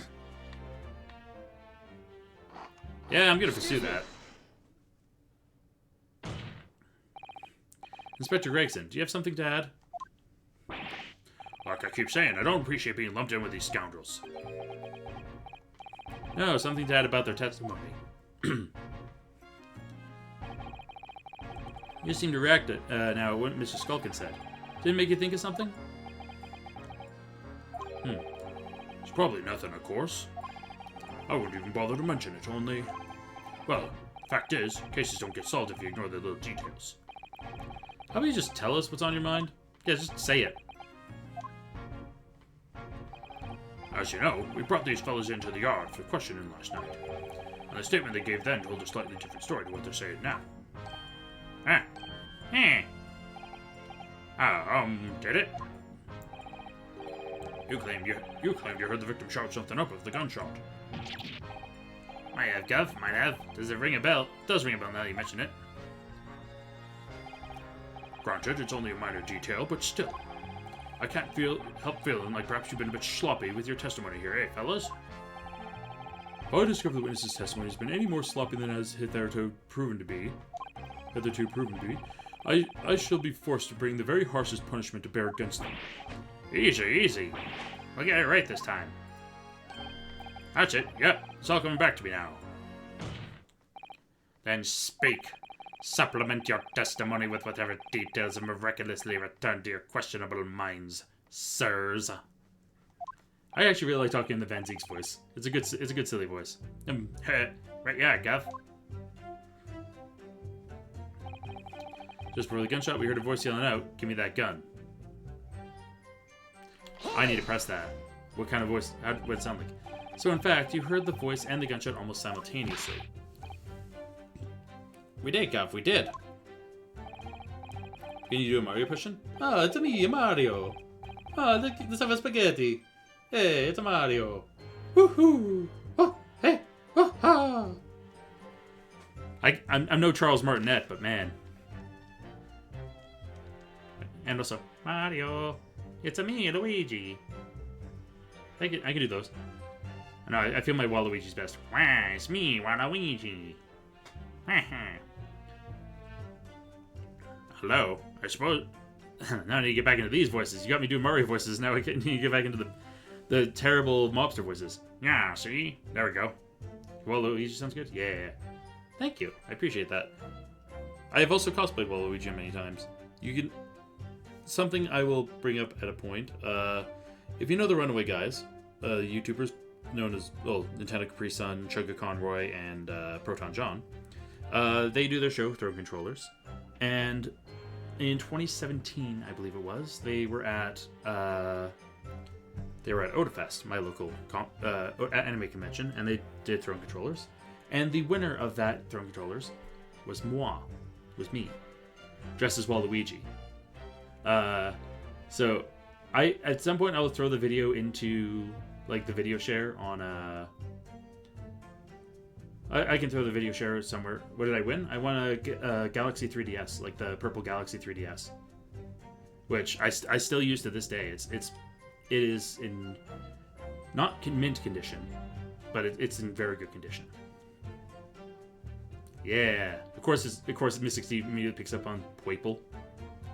Yeah, I'll send a note for myself. I'll remind myself to throw that video into the video share on the Toxicure. Oh no, anybody said shut in the mailbox. That's a out of context. Ding dang. I suppose we're being honest. We heard kind of a wavering voice before the yell and all.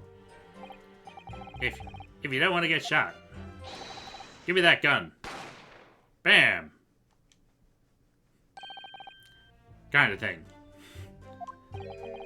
A career in acting tragically missed. Thanks for a meme, Jimmy. Thanks for a meme.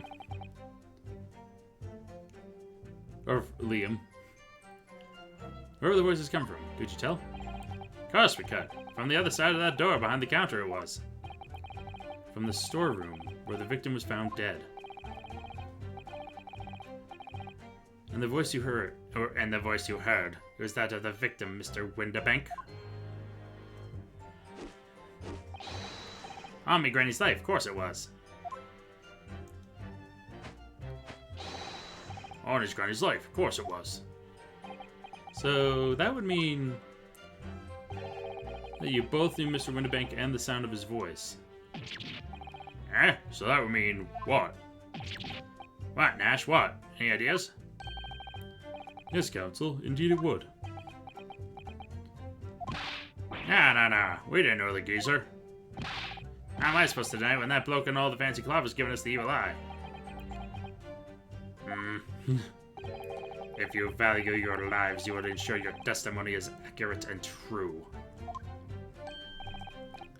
On me granny's life it is. On his granny's life it must be. You keep saying his granny's life. Are these two not actually brothers? As if they were brothers...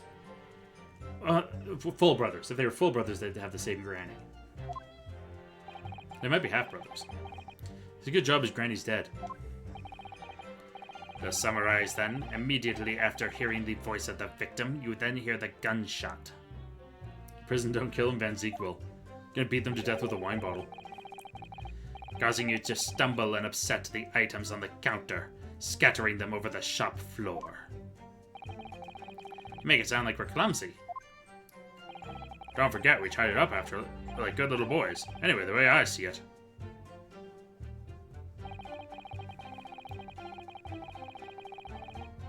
Huh. It's not maintaining my title as most sleep-deprived worm. Yeah, that's fair.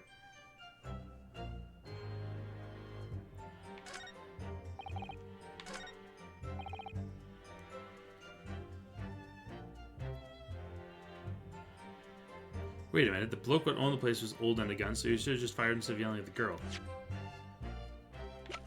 We have photographic evidence that proves otherwise. Objection! Yeah, I have proof otherwise. You're saying that on the night in question, the victim, Mr. Windabank, was wielding a gun. Is that correct? That's it, Gov. You got the picture. Yes, Nash, yes. No question. And yet the photographic evidence from the time of the incident clearly shows that Mr. Windabank was not in possession of a firearm of any description. Objection! Mr. Van Shadow Wineglasses man sound like Alvarez Canada. What, complete global saturation? Yes, kind of going for a Wesker. You will give me an egg. That is very much my Wesker voice that I'm giving him. You surprise me. Does the defense really intend to highlight evidence that compromises the position of the accused even more? Furthermore, the defense has failed to establish that the photographic print presented was taken a suitably short time prior to the victim's death. Your chronology is severely lacking, counsel. Yeah, that's right. Too right, Nash, too right. The old geezer could have been about turning the tables on the girl, eh? Hardly likely. No, I'm afraid this won't stand as conclusive evidence. Ugh.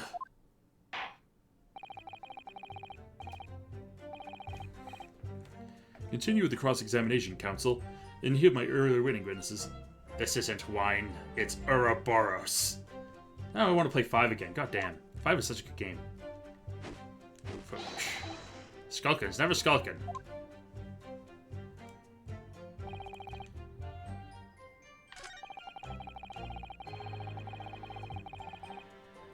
You know what? I'll press this. Hold it! Yeah, 5 is indeed peak. 5 is so damn good. 4 is best, but 5 is peak too. So you didn't try to open the storeroom door then? Not on your life. It went deathly quiet after that, it did. Put the wind right up me. But anyway, the door was locked, weren't it? No way that was opening. Yes, of course. It was locked from the inside, or so we've been led to believe. It was, Gov, it was. From the inside. Alright, so we had no way of knowing what was going on in there, did we? Unless there's some other way to get a view of the inside of the storeroom. Like through the keyhole, or a spy hole, perhaps. Don't ring no bells, don't light no lights. We had to cut and run before we noticed anything like that. We're still cutting our teeth in this game, see? But one day... we'll really cut the mustard. At least you should get into acting. Please, cut it out. But as we know, behind that door was the victim's lifeless body, with the accused not 2 feet away. Yeah, I'm going full Wesker with him now. I don't even care anymore. Yes, unfortunately. Gina was in there, unconscious, with the gun in her hand. To confirm, would it be correct to say that neither of you set... Wait, no. To confirm, would it be correct to say that neither of you set foot inside the storeroom? Get the right voice in, Matt. That's right, Gov, that's right. Couldn't have, even if we wanted to. Stuck everyone back where he found and scarped straight into him in the black. Him in the black. Couldn't have shot the pawnbroker, see? We never even had a chance, did we? Hold it! Yeah, wait a minute. Yes, whereupon you fired a shot from your own gun at Mr. Herlock Sholmes. Oh, we was a bit hasty there. We was, Nash, we was. Truth be told, I was already shaking like a leaf when you lot turned up. If you're shaking like a leaf, don't put a loaded gun in your hand. Yeah, good advice, miss, good advice. Truth be told, me mind went totally blank. Before your mind goes totally blank, make sure you don't have a loaded gun in your hand. Mental note made, miss. After that, we legged it down the street, but apparently we like dodgy to the coppers or something, so they clapped the derbies on us like winking. And after you'd been handcuffed, the police found this revolver in your possession, correct? And well, yeah. Well, listen, that proves it, doesn't it? Eh? Give me that evidence. My aim is better when I'm tweaking. Hold it! Yeah. Why should we believe that? Why should we believe that you never had a chance? What? Well, because it's true, isn't it? The place was totally empty when we went in. At that time, the victim was already in the storeroom, having been forced to open the door by the accused who had a gun to his head. In other words, on the night in question, these 2 witnesses never even laid eyes on the proprietor of the pawnbrokery, Mr. Windabank. Correct? You've got it, mister. Down to a T. So the Skulkin brothers never actually encountered Mr. Windabank. Is that really true, I wonder? I don't think it is. That's it? That's the full extent of their testimony? What is it, Runo? You look very fierce. I could pour you some herbal tea if you're tired. Oh, thank you, but I'm fine. Being such a logical thinker, you'll probably laugh, but I feel as though these brothers are still hiding something. Something important. Something more than a feeling, though. I have no proof to support it. Well, feelings can be very logical at times. Sorry? People's expressions, the movement of their eyes, the words they choose. You can take all that in and your brain will quietly analyze it to come up with a feeling like you describe. You've concluded that there's something suspicious about this testimony without knowing why. That's all. Alright, so she's really just shit. This case has been going on for hours. Can I call it recess? I gotta use the little lawyer's room. I think you should trust your instincts. Iris, thank you. Sometimes I think if she's 10 years old, I must be 5.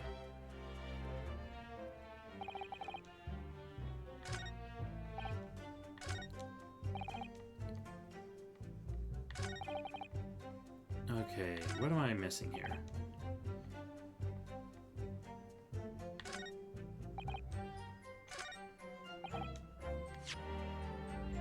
What am I missing?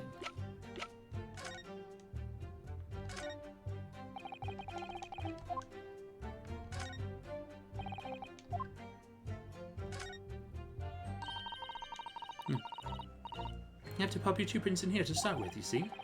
And then when you look through the eyepieces, you can see the image in 3 dimensions. The important thing is to get right as the position of the 2 prints. I don't know who came up with the idea of a stereoscope, but it's really quite fascinating. Okay, so that has nothing to do with nothing. Yeah, for them to come in, they would have had to do that.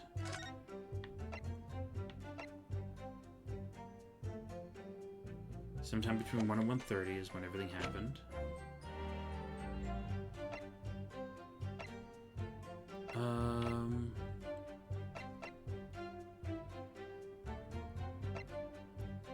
Use representation papers. No. See, Iris says we go gut instincts, huh? Alright, I'm gonna tame the neighborhood birds and attack gas stations with them. That's a weird gut instinct that you got there, dude. My cat leave? Oh, my cat did leave. I'll be right back. I'm gonna close my door.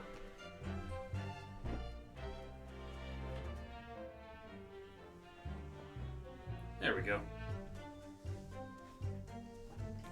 Just want to close that because I was open to the rest of the house for a little bit because Tail was laying in bed.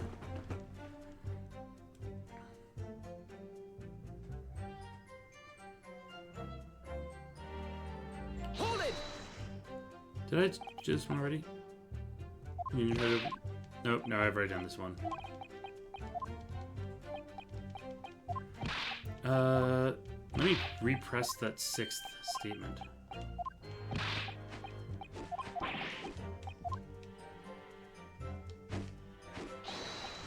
Yes, they really cut the mustard line.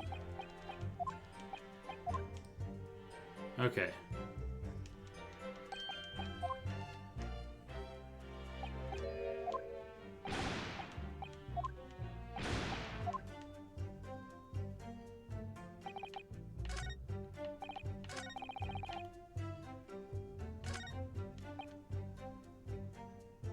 Okay, so it's look when all places holding a gun, so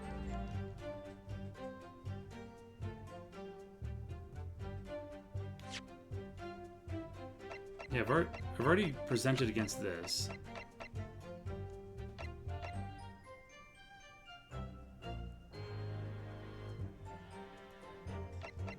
Huh.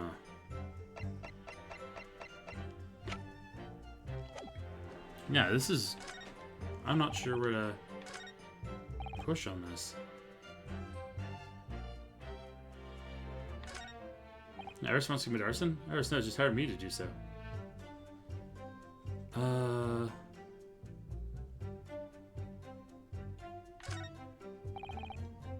pretty sure I've already...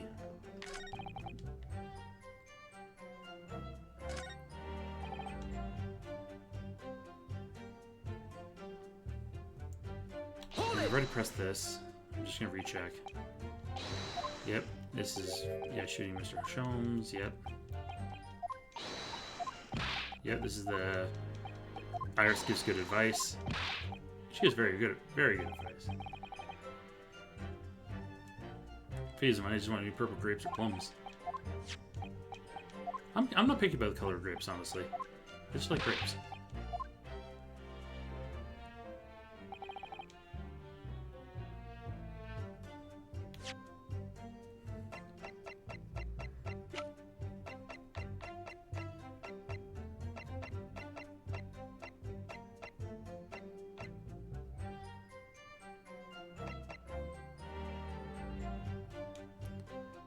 Okay, I hate to do this, but I need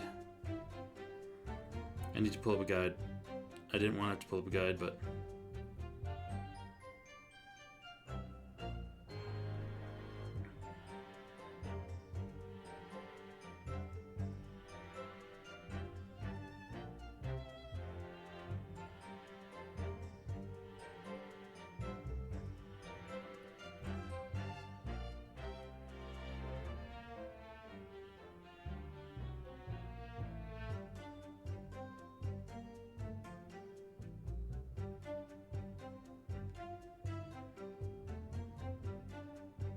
oh wait, I showed the wrong thing when I was pursuing number 3.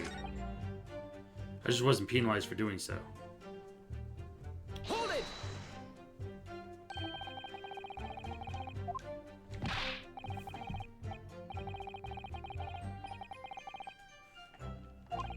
No, it's, yeah, and you go back to the one where I need to, oh yeah, just before he shot out, we heard the geezer say if you don't get shot. Didn't really sound like he meant it, mind. More of an empty threat, you could say. Mr. Winterbank was known to keep a revolver on his shop counter at all times. People say that to protect the articles in his keeping. He'd readily put a bullet in someone's head if required.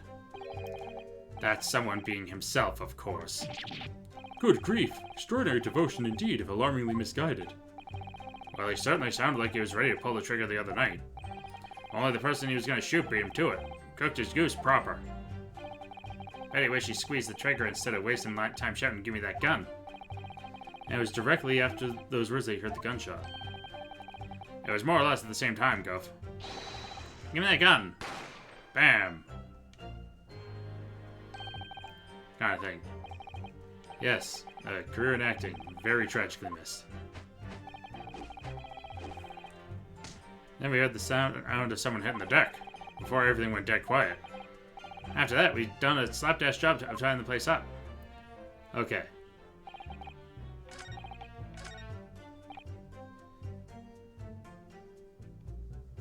Press here. So in fact, you're the almost simultaneously. We did Gov, we did. Let's supposed to be honest. We did hear waving voice before the other all. You don't want to get shot. Give me a gun. Bam. The first time they acted, because this is where I need to pre-pursue.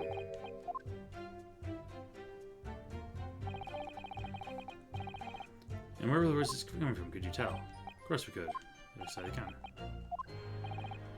Was here, is that a victim, Mr. Winterbank? On my Granny's life, of course it was.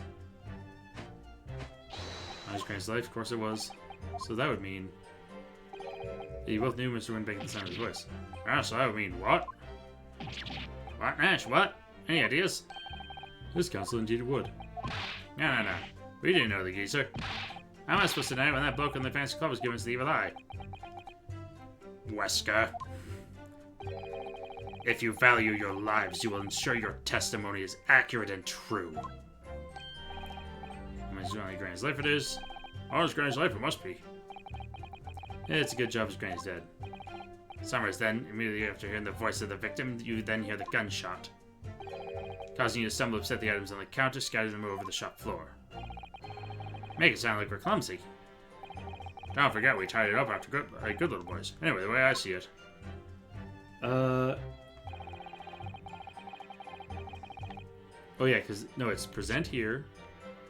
Present the crime scene photograph that... Objection! Because I need to find... You need to go back to the point of presenting evidence. Because it... Mom made potato and chorizo. I haven't had this in years. Ooh, that sounds yummy. I could go for some potato chorizo.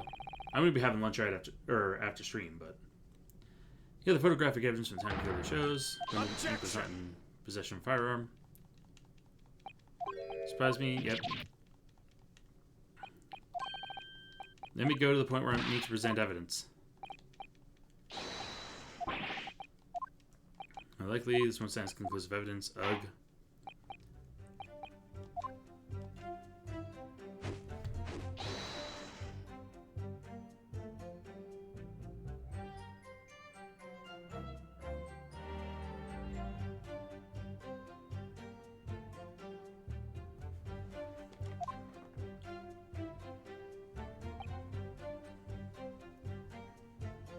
Wait, no, I know what the issue is.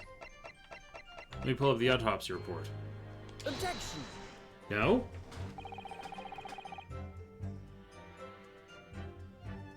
Did I miss something?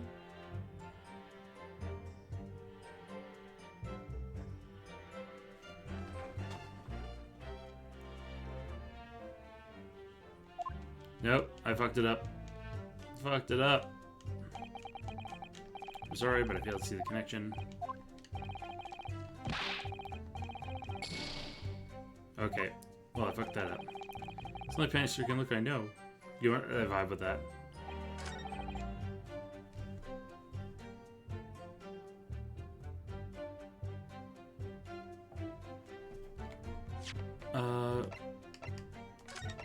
Did I... You know what? I'm gonna go back. No, that's at the start of this fucking thing. That's gonna take forever to go through. I feel like I...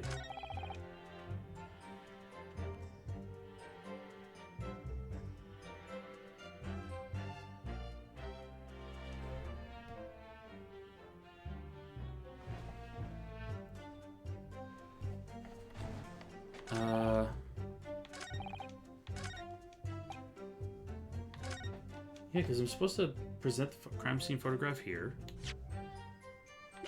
Which I've done multiple times. Oh, crime scene photograph. Yeah, because... Wait a minute. Objection. Yeah, let's try this. So you're saying that on the night in question, the victim, Mr. Winterbank, was wielding a gun. Is that correct? That's it, Gov. You got the picture. Yes, Nash, yes. No question. And yet, photographic evidence obtained immediately after the incident clearly shows that Mr. Winterbank was not holding a firearm of any description. Yeah, he wasn't holding a gun then. Huh? You what? Gordon Bennett, that ain't right. Who the fuck is Gordon Bennett? Objection. There can be no question that the victim's revolver was used in the incident.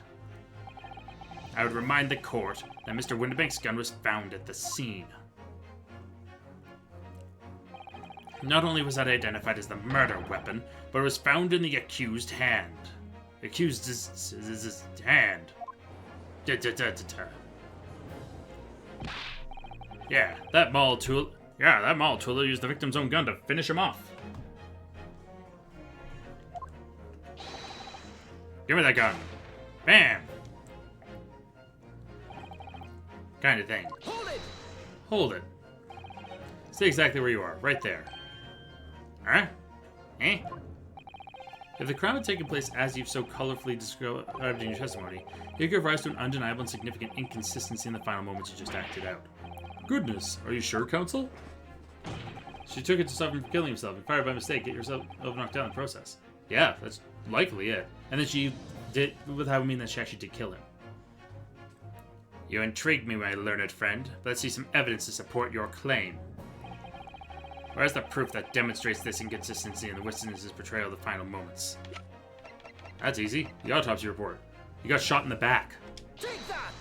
Definitely didn't, he couldn't have gotten shot in the front. If there couldn't have been a fight over the gun.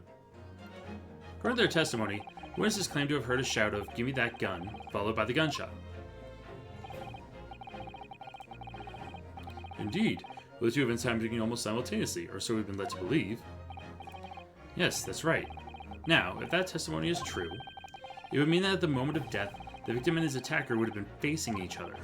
However, in the autopsy report, it clearly states that the victim died instantly after being shot from behind. Ah. So, as I stated before, there is an undeniable inconsistency in your testimony, Mr. and Mr. Skulkin.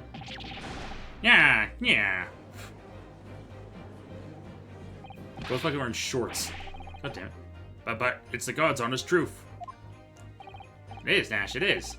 When he was shot that night, the shopkeeper had a gun in his hand. We saw it with our own bleeding eyes. Did I hear you just right just now? That you actually saw Mr. Windibank holding a gun? Something like that might have slipped out. God damn it. He's just like, I'm going to kill them. And then kill them again. Ladies and gentlemen, you have all just heard the admission by these two witnesses that on the night in question, they actually saw, with their own eyes, the victim wielding a gun. Which can only mean that despite their testimony to the contrary, the Skulkin brothers must have encountered the victim in person. Nash. Yeah. Yeah, these two schmucks. Order. Witnesses, explain yourselves at once. We know your next victim's placed in the second burning omnibus. You can't just kill everyone the same way. That's definite serial killerism. You gotta mix it up. Well, the thing is, we weren't supposed to, It would seem that my previous warning fell on deaf ears. I made it quite clear that false witness would be the death of you. Uh-oh. Yeah, he's gonna kill him. Might I understand that you've replaced the untruths of your original testimony with renewed lies? I'm ever so sorry, Governor. Truth is, see, we, Cut it out, Nash, cut it out. If we blab now, you know what it'll do to us. He? Who are they talking about? Let me make your position here perfectly clear. You will talk. There is no other option available to you. Bro, come on, the game's up. But he'll have our guts for garters. I guess it hasn't quite sunk in yet. No matter how hard you try to hide it, the truth will come out.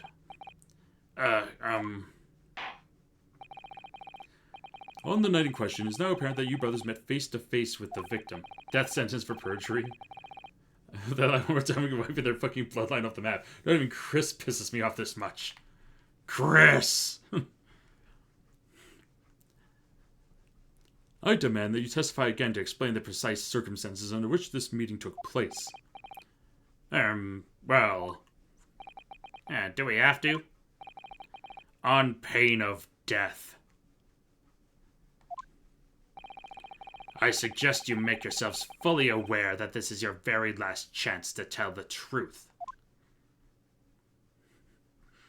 Testimony time! Woo!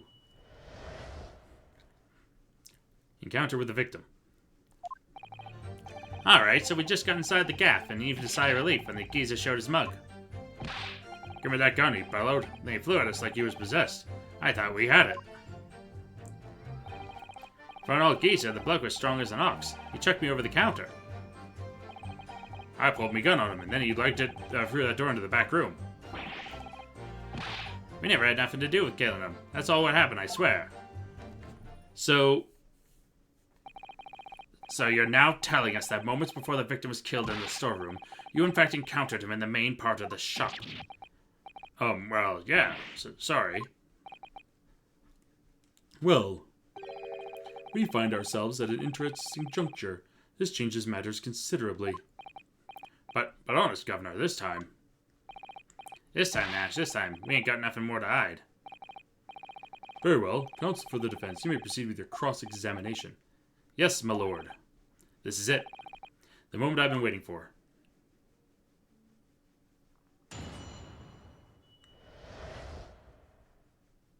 Time for the encounter with victim press.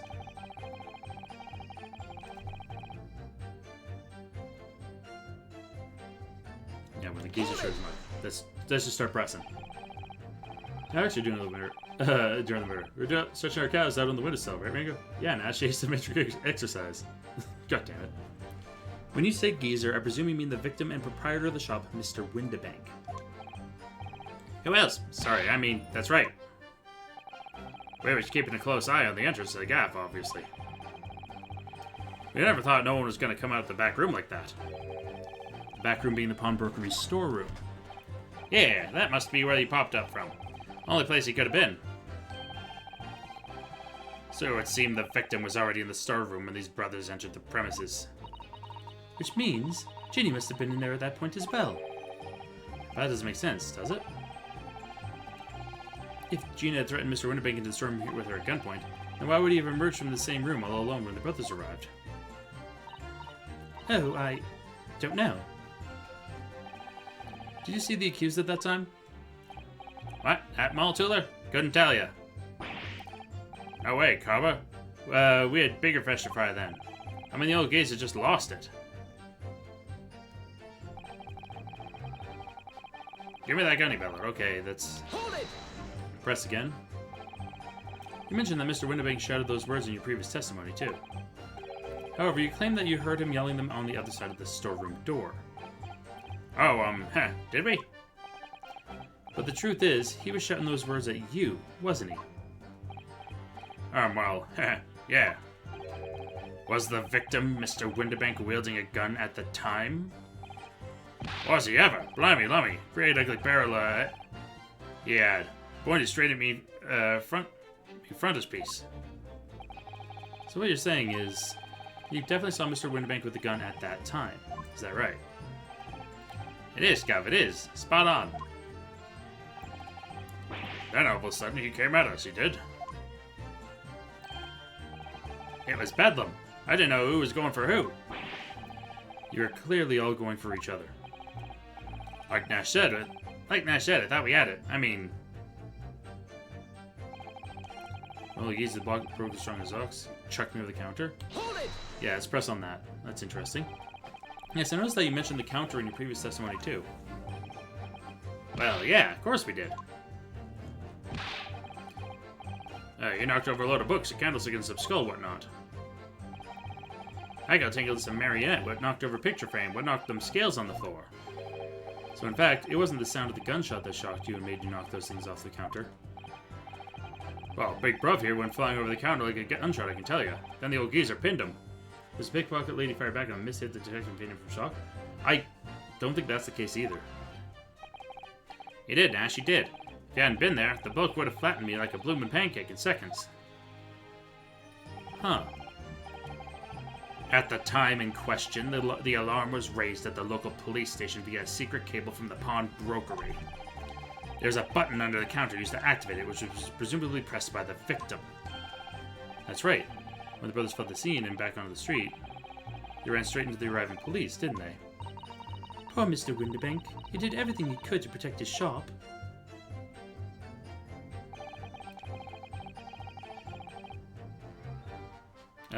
Yeah, let's check this. Were you intending to shoot Mr. Winterbank? No, never. I was just, you know... looking out for me, bruv, weren't I? He was being flattened, don't forget. By a man whose shop was being burgled, yes. And then, the man fled into the storeroom when you pointed your gun at him, is that it? Yeah, that's it. He shoved me away, then ran off through that door and shut himself in. Oh, there's something about that last remark. Something that doesn't quite ring true. I wonder why Mr. Winterbank ran away into the storeroom. What? Well, according to what everyone's saying, Ginny was in there waiting for him, with a gun. Ah, yes, that's right. Gina allegedly used Mr. Winterbank's gun to threaten him and force him to open the storeroom door. In which case, how did the gun end up in Mr. Winterbank's hands again? I have no idea, but that is strange, isn't it? This little inconsistency could be significant. I should make a mental note of it. Look, the point is me and my bruv here. That's right, Nash, that's right. Me and my bruv here.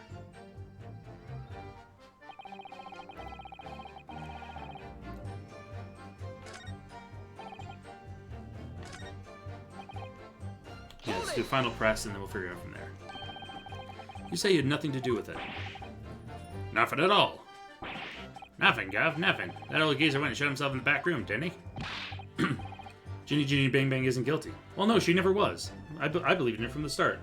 Y'all are the ones not believing. We know it was because we tried to open it. But it's a decent door, that one. Good and strong. Wouldn't budge an inch. So in the end, the situation remains unchanged. Inside the storeroom with the pawnbroker, there was only one other person. The sole person who could possibly shot the victim. The accused, Miss Gina Lestrade. Ugh! It would indeed appear so. What say you to that, Counsel? I don't know. Was there anyone else apart from Gina who could have possibly shot Mr. Windibank?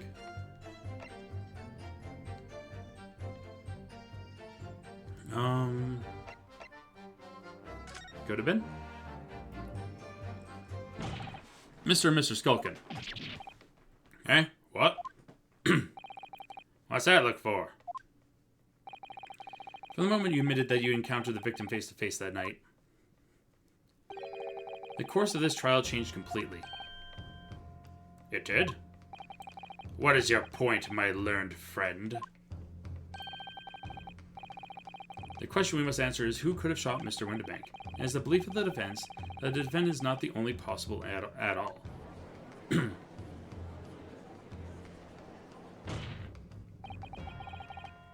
You have my attention. In that case, let us return to this plan of the premises. The victim was killed in the storeroom, which was locked from the inside. Those are the facts. So pray, what other possible answer to the question of who shot the man could there be? Counsel, you must now provide answers to the court in respect of 2 conundrums. 2, my lord? Twice as many chances to be right, maybe. Indeed, namely, from what location did the culprit shoot the victim? And furthermore, where was the victim at the time? Understood, my lord. Oh, you're right, Runo. Who made the gun that shot the man? Who made that man? And who made that man? Who made the man who made the man? You're right, Runo? I'm not entirely sure, but there's one thing I am sure about. If I can prove that there's a credible new alternative to what happened, it would change Gina's prospects hugely. So now, time for some clarity. Show the court on this plan the answers to the questions posed by his lordship. It was Dio. Believe someone else could have killed the victim. Indicate from where that person could have fired the gun. Here. Take that! The defense believes that the culprit could have shot the victim from this location here. And in answer to the second question, assuming the culprit fired from the location indicated, where was the victim at the time? Take that! The victim was there. The door was open at the time. Culprit shot the victim from outside the storeroom. Continue. Mr. Windibank died instantly from a bullet wound in his back. Looking at the stain of blood on the storeroom floor, it doesn't appear that the body was moved after death, which tells us that he was almost certainly shot while he was in the storeroom. However, the crucial point is, where was the shooter when the fatal bullet was fired? So you're adamant that the shot was fired from outside the storeroom? Well, according to the Skulkin brothers' earlier testimony. Pulled my gun on him, and they like to through that door in the back room. If Mr. Windibank ran away through the door, we have to assume that the door was open at the time. Yeah, he's not a ghost. Yet. It's at precisely that moment when the victim was fleeing for his life that these brothers had the perfect opportunity to shoot that man in the back once he was inside the storeroom. Yeah. Come to think of it, do you remember what the prosecutor said at the start of the trial? Moving on to the findings of Scotland Yard's coroner. His report states that the bullet entered the body on a rising diagonal trajectory.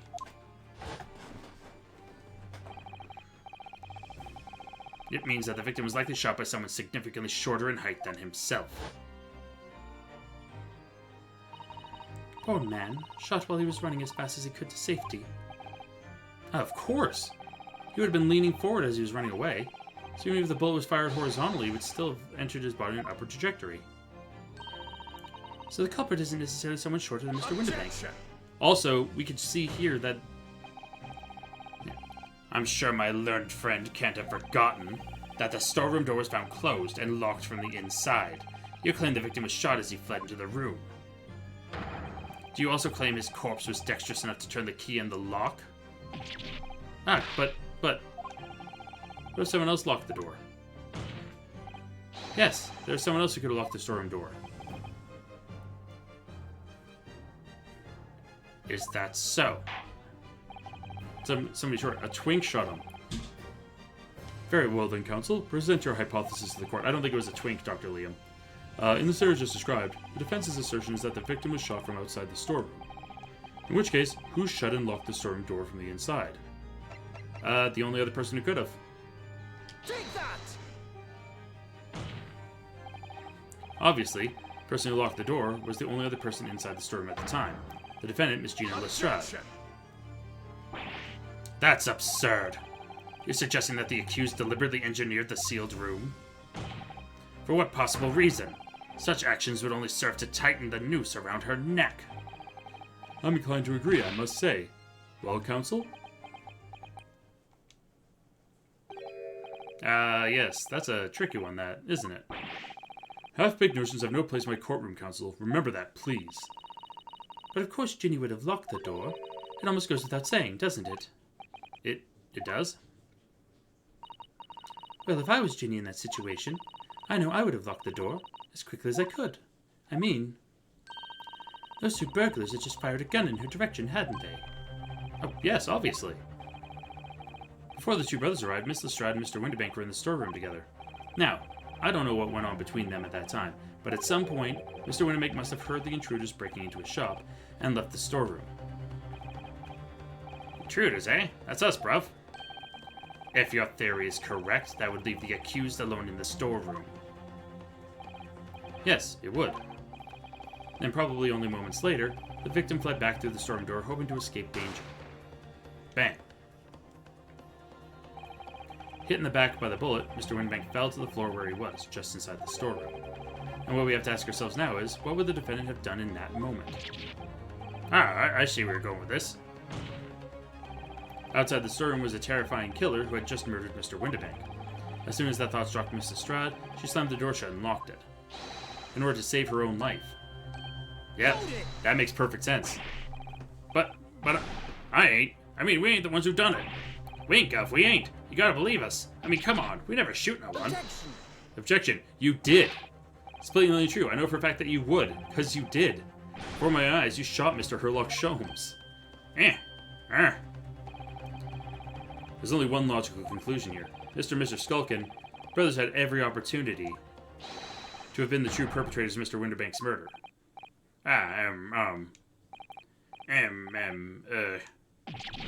Yeah. Why is the answer never a fucking twink? Because it ain't that kind of game? I mean, you mean to say it wasn't the pickpocket who shot the pawnbroker after all? I should have known it was those three brothers. They look as shady as a dense forest. That was amazing, Runo. All the members of the jury seem to be firmly on your side now. I know. First time ever. And probably the last. Well, I think you've done it. Surely you've got to give a verdict of not. An admirable effort, my learned friend. What's this now? He's laughing? You find the situation amusing, Lord Van Zeeks? I myself find the defense's argument most persuasive. Shell has a gun. It's a luminol gun, funny enough. I knew Gregson was guilty. I dare say. Such chicanery is the bread and butter of the street performers in your provincial eastern nation. God, why are you so racist? But such blatantly malicious conjuring tricks amount to nothing more than inexcusable pettifoggery here. What? The fuck's a pettifoggery?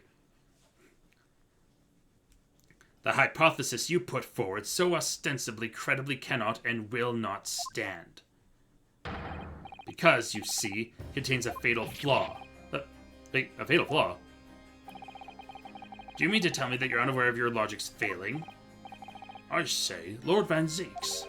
Might be an idea to explain this bally conjuring trick or whatever it is to the troops on the ground, The fatal flaw in my learned friend's argument is really very simple to understand.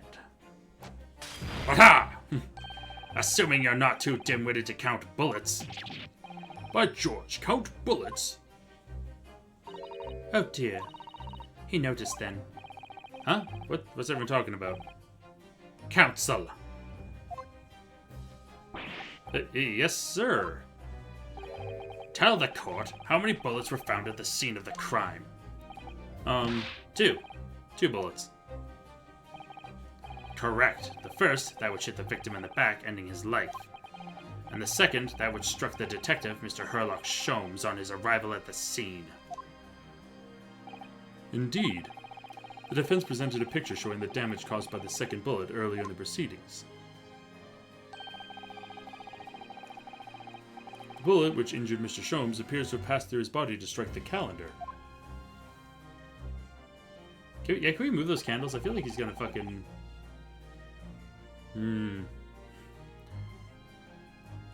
Your lordship's understanding is correct. Furthermore, we know there are 2 firearms involved in the incident. The revolver belonging to the victim, Mr. Windibank, and the Skulkin brothers' revolver. The evidence shows that a single bullet was fired from each gun. Yes, indeed it does. A single bullet from each. Now then, my learned friend. Oh. You yourself told the court only moments ago that these 2 brothers shot Mr. Herlock Sholmes right before your eyes. Yes, I did. Oh my goodness! I think you'll find that the single bullet that was fired, the single bullet was fired from the brother's gun hit Mr. Holmes. It means Windibank not shot by same gun. Or Windibank not shot by same gun. Step. Only 1 bullet. Stop. I need to slow down. Whew. Exactly. Yes, this Nipponese street performer presented an ostensibly credible argument. However, it was never anything more than a diversionary trick with no hope of standing up to scrutiny. Ugh. Warg. Ah. It's kind of the sound that I imagine that to be. Order, order, order. Whoop. Pray forgive the discourtesy of flinging the dregs of this hallowed nectar into the public gallery. Stop throwing wine bottles at passers-by. God damn it, Van Zeeks. Lord Van Zeeks. But this court needs to open its eyes. The accused, Miss Gina Lestrade, is no ordinary little girl. Despite her young years, she can, regrettably, no longer be described as a juvenile. No, the person in the dock is far from a law-abiding citizen. She has a past riddled with criminal conduct. The truth is, the accused broke into the pawnbrokery the night in question with loathsome intent. As we can see beyond doubt in this print, which depicts her threatening the victim with the murder weapon. And I have here in my possession one more piece of evidence the prosecution wishes to present. The disc. I'll be taking that whatever it is of Mr. McGilder's down to the yard, thank you very much. No, don't. Don't give it to him. It's mine, that is. Mine. I'm sorry, miss. Anything belonging to Mr. McGilder has to be taken as evidence now. Yes, that music box disc. McGilded's music box disc. The very day before the hateful murder of Mr. Windibank, the accused attempted to make off with this article, which clearly doesn't belong to her. And with none of the subtlety of a pickpocket, I might add, but by brute force of brazen impudence. Good gracious. Make no mistake. Any sympathy for the accused on account of her years is misguided and dangerous. There are no depths to which this girl would not stoop if pushed, no crime she would not commit. The court forgets that fact at its peril. Oh. I see. I think it would be prudent to take this music box disc into evidence, counsel, as a grim testament to the defendant's character. Lord Van Zeeks, Inspector Gregson, what? Yes, Inspector. We had a meeting yesterday at the Yard with the prosecution service, and, I think it was agreed that the disc wouldn't be used as evidence. What's this all about? Why is Inspector acting strangely? That's the first time he said anything to Van Zeeks at all. I am unaware of any such meeting. But those were the instructions right from the top. Government bigwigs were insistent. Nope. Inspector, I am the prosecutor and I alone determine how to present my case. Your warning is noted. Thank you. Yep, there's some trouble here. The prosecution wishes to proceed with submitting this disc as evidence, my lord. Indeed, bailiff. Music box disc is entered into the court record. There's government conspiracy behind this. The prosecution has established the accused's motive, opportunity, and baseness of character. There is nothing more to add.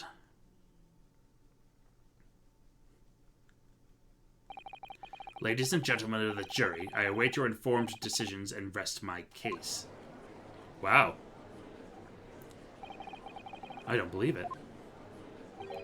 I had the jury on my side for once, for all of 5 minutes. Oh dear, it wasn't even for 5 minutes, Runo. My lord, wonder if I might say something at this point. Proceed, Mr. Foreman. Been stumbling about in a bit of fog up to now, if truth be told, but all of a sudden... The answer's badly obvious to me, my men. There's only one thing for it. Oh no, not again. Very well. The court will hear from the jury. Ladies and gentlemen, you will present your leanings as to the defendant's culpability. Guilty. Guilty. God damn it. Guilty. God damn it. Guilty. Why? Guilty. You can't prove it. Guilty. Can't prove it.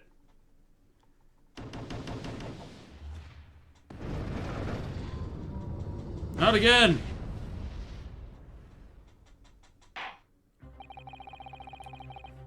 We have a consensus among the jury teams. When you have eliminated the impossible, whatever remains must be the truth. That's my line. I wrote that for Hurley. Arg, how dare he use it against us? Yeah, Gina grabbed the old guy's gun thinking the killer was Sholmes and shot him. Might have been, actually. That's entirely possible. But there's no way for her to have done it because she was already locked in. It's interesting. Don't worry, Iris. I don't think we're finished yet. Still more to this case than we realize. There must be, because there's one thing that I'm absolutely certain of. Gina didn't shoot Mr. Winterbank. That's beyond any doubt. The government's trying to make you lose. Yeah, the government's trying to cover shit up here at this point. Actually, can I...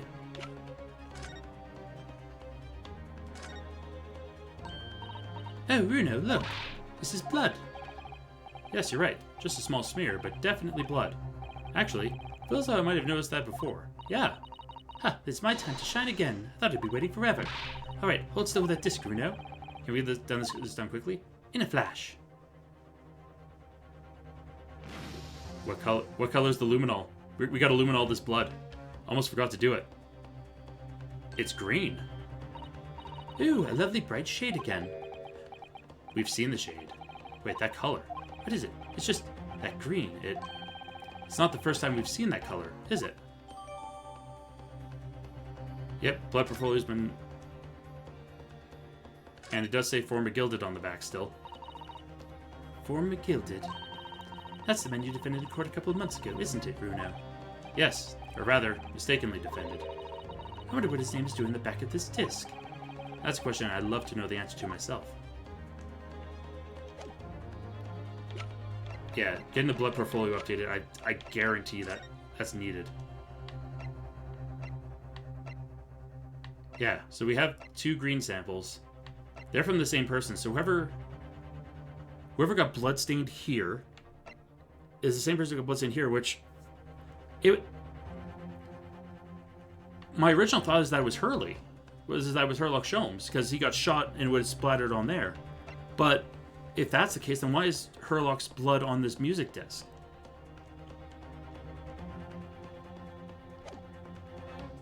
That... Huh. That's interesting. Very well. We'll proceed with the second summation examination of the day.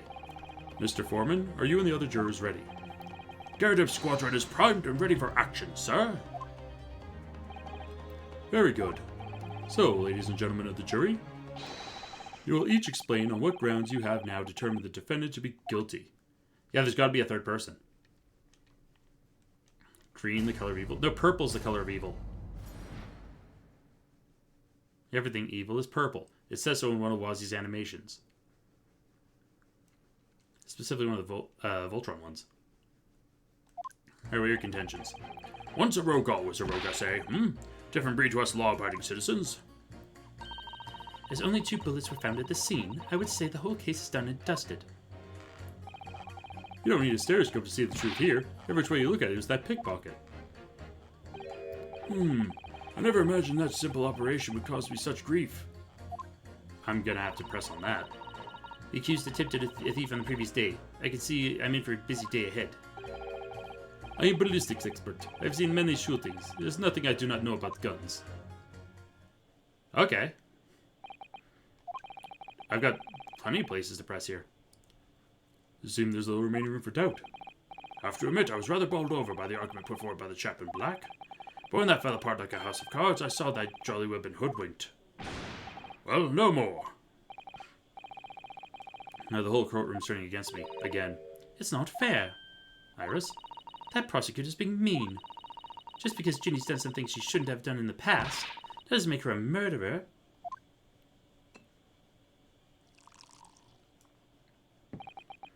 Allow me to savor this fruity vintage while I savor the spectacle of your fruitless debate on the matter.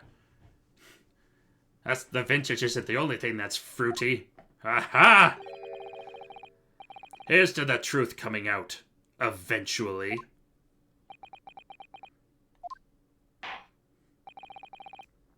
That's enough preamble. Counsel, proceed with the summation examination. Schmack. Gotta wake up. Yes, my lord. It's time.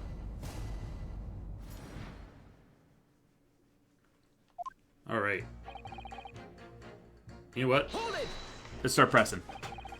Just because Miss Lestrade has a history of pickpocketing, she must be guilty of murder. Is that what you're saying? Oh, well. Are all members of the British Army so quick to judge? I beg your pardon? Are you mocking Her Majesty's Armed Forces, the greatest military organization in the world? Who's buying Benzica's wine bottles while he's in trouble? Well, he's a lord. I have to assume he has money. No, I'm simply illustrating my point. Oh. Making assumptions about people because they're a soldier or a pickpocket is wrong and dangerous. Huh. Well, yes, might have a point there, I suppose. But let's not forget the girl had already shown that she had it in her from before. She's clearly a criminal soul through and through. Can't deny it. You say that she's shown she had it in her. Are you referring to this? Exactly. Tried to swipe that only a day earlier, Or am I mistaken? Not exactly. Given that I was actually there at the time, it's hard to refute that. I've never actually seen the real thing. I can't wait to have a closer look at it. I have had a look at it, actually. Oh, yes, of course. Mr. Sholmes did use his caramel bars to make a copy of the disc, didn't he? Oh, right! I forgot that he did that. Oh, shit. And then wrote every type of music box you could find from across Europe. On Her Majesty? So Lizzie the first time? No, this was pre-Lizzie. Because this was like early 1900s. Queen Elizabeth didn't become queen until around World War II. We still don't know what tune it plays, though, do we? But I'd love to see how the original compares to Hurley's copy. The gilded disc. Could it be a clue somehow? Perhaps we should examine it in more detail. I have. It's only 2 bullets found on the scene. Hold it! Press it. It's the number of bullets that has you convinced.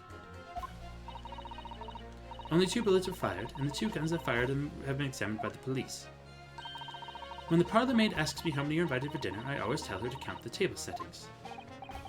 Well, that's logical, I suppose. Fish and chip on fish, that just got cool. Ooh, fish and chip sounds nice. Although... Yes? Sometimes after dining, crockery does go missing. Why don't you guests rather like to find china? Does her employer dine with thieves? So suppose... If there was another bullet somewhere of which we were unaware, I'd have to reconsider my position. A third bullet somewhere on the scene. Could that be possible? Can I prove it?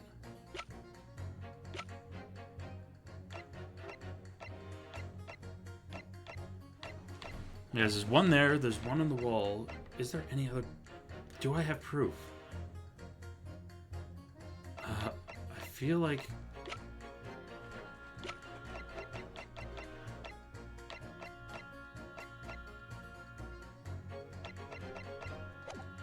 Actually, no, I can.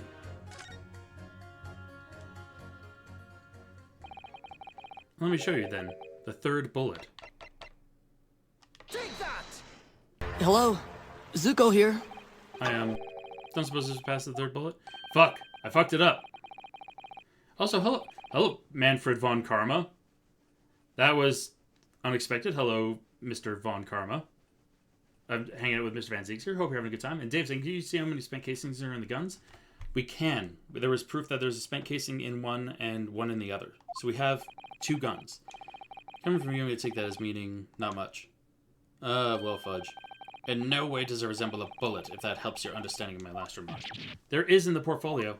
I think Herlock's carrying the third bullet. Yeah, I think there's a bullet in Herlock. Okay. Let's actually try to find this third bullet before we attempt that again, Runo. Okay, so what we got to do is do some more pressing. Because I'm going to come back to her.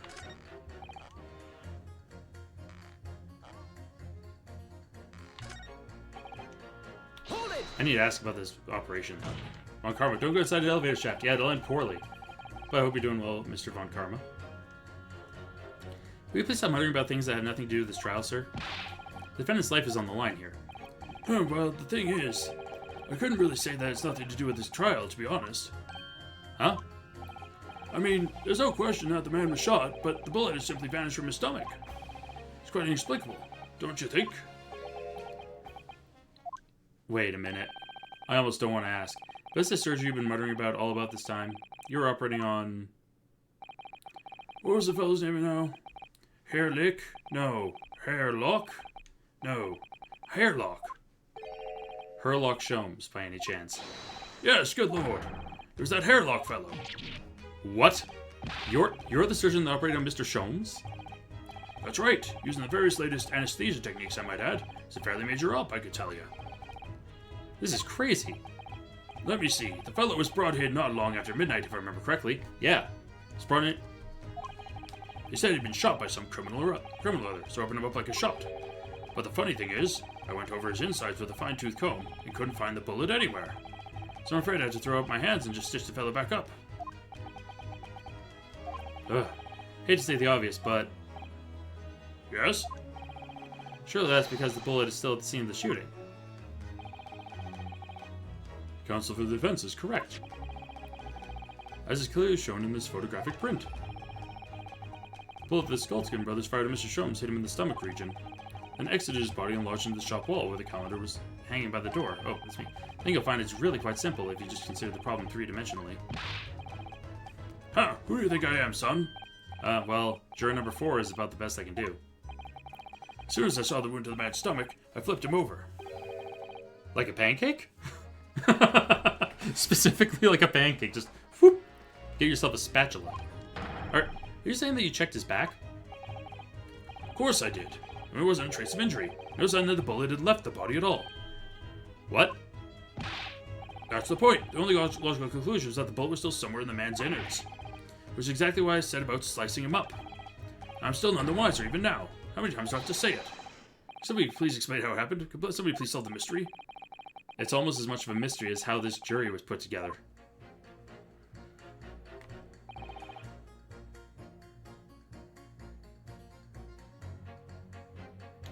Was I given a copy of that picture?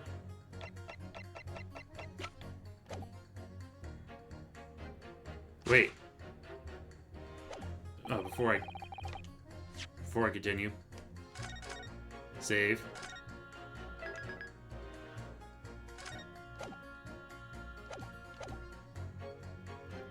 I'm gonna these two against each other. Objection. Nope.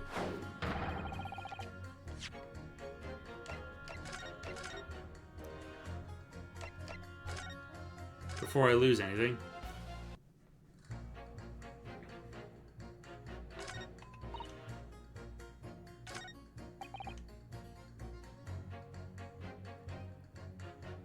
Now that he's changed his statement. Hold it. Mr. Sholmes' surgeon is on the jury? I've experienced some coincidences recently, but this is ridiculous. I'm as surprised as anyone. But there's no question that Mr. Sholmes was shot. Well, that's what the police told me when they brought him in. How bad were his injuries, Doctor? He was in a bad way. He lost a huge amount of blood, you know. I suspect he was shot at quite close range, too. Because his skin was badly burnt around the point of entry. See Hurlo coming inside the courtroom and be like, I have the third bullet here in a baggie. Yeah, I can see him doing that. Burned. As I said, I flipped the fellow over and examined his back. There's no sign of an exit wound. That's why I thought I'd better locate the lug and pop it out. You say you found no bullet inside the patient. Well, I wouldn't have done, would I? Because it's in the wall of the pawnbrokers. How did it get there? I need someone to solve this mystery before it drives me to insanity. There are some expert in ballistics who could help, even if he looked extremely trustworthy. So we have a disappearing bullet on our hands.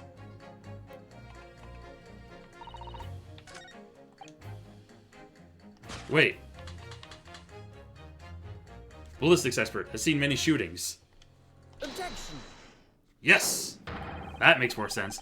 Those two statements clearly contradict the idea that all I do is pit jurors against each other. I mean, no? If anything, it proves that's what you do?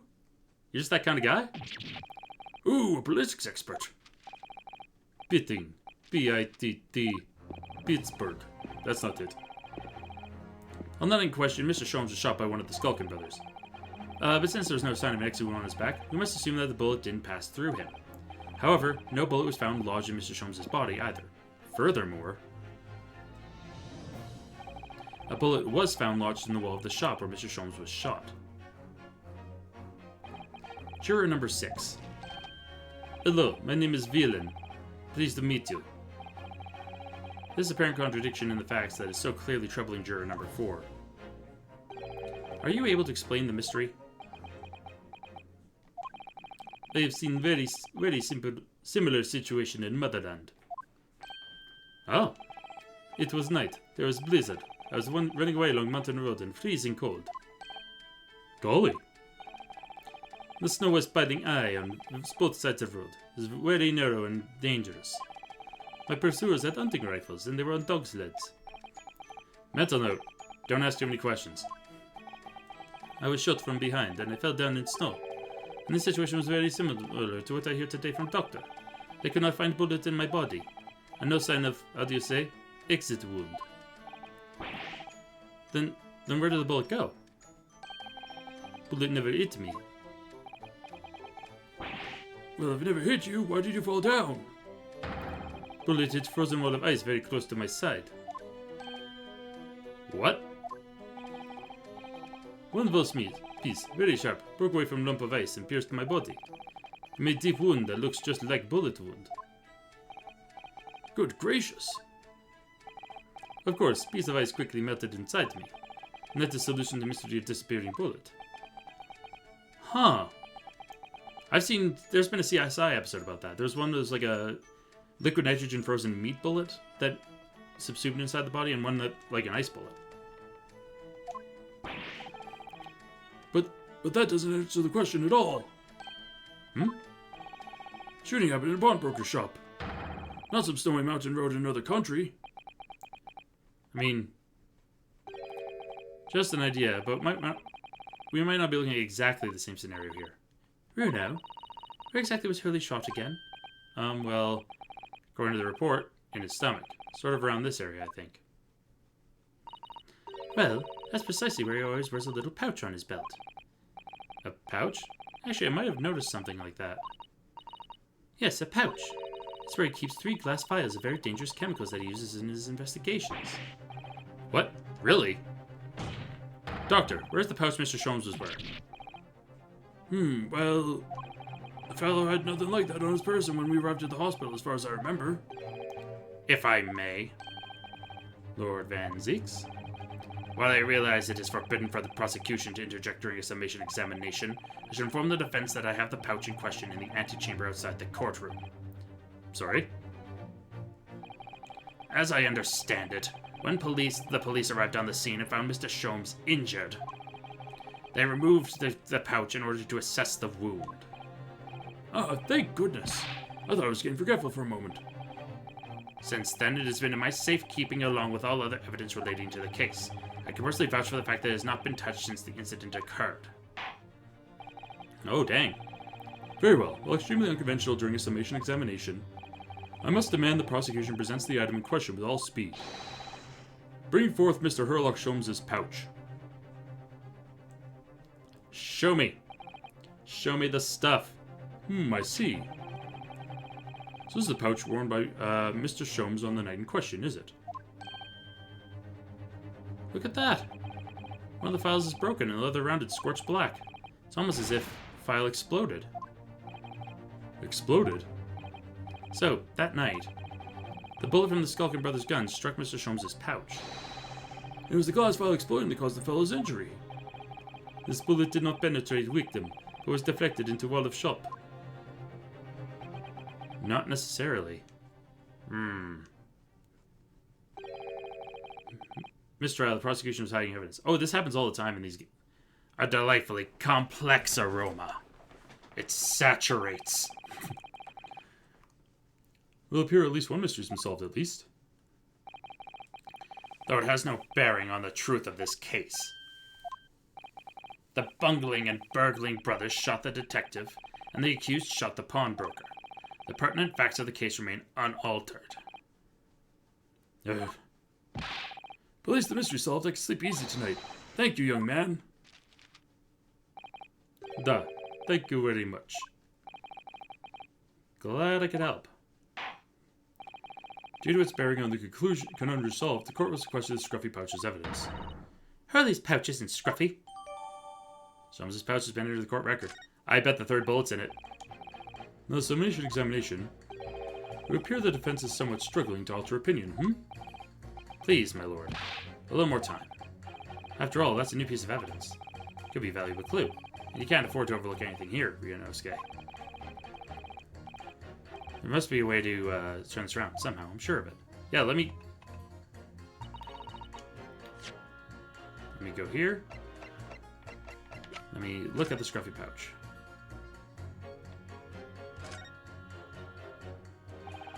It's really scorched badly just here.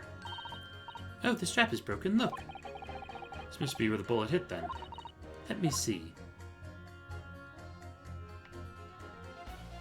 Well, found the third bullet.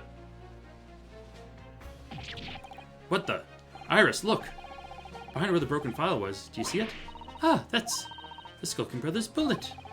What a stroke of luck that it hit his pouch. This is an amazing discovery.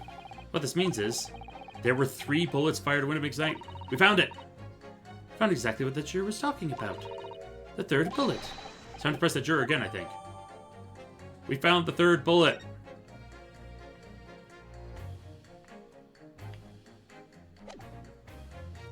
Alright. Go back to the other juror.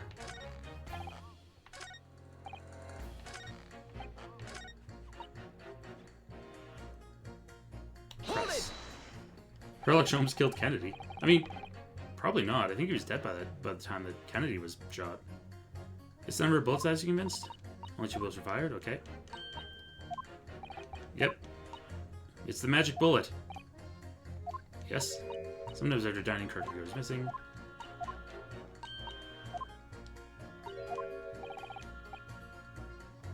I can prove it.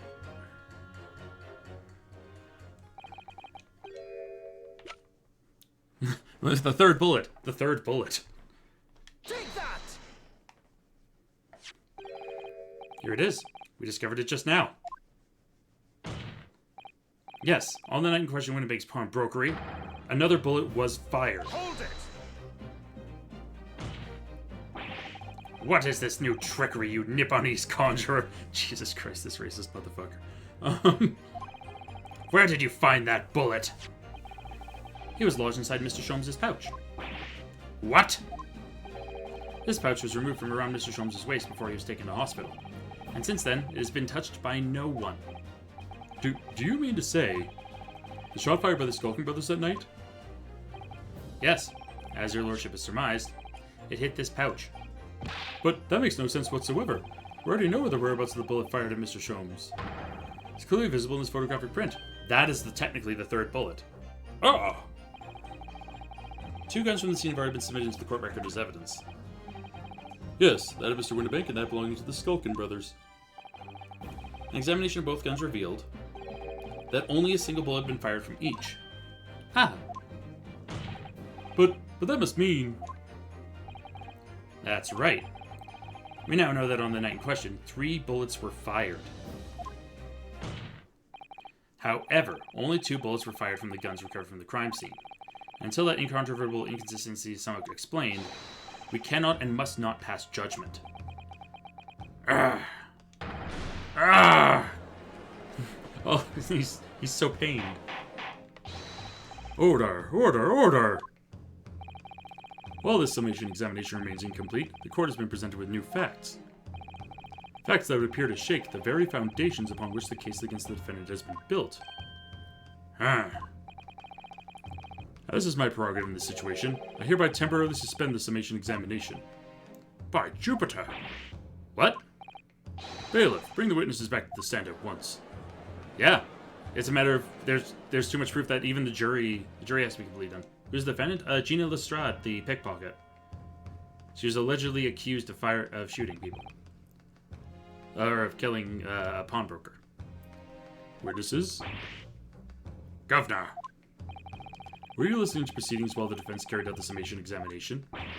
We was, Governor, we was. Perhaps we can dispense with the tedious preamble. Simply answer this one question. A 3rd bullet has been identified at the scene of the crime. What do you make of that?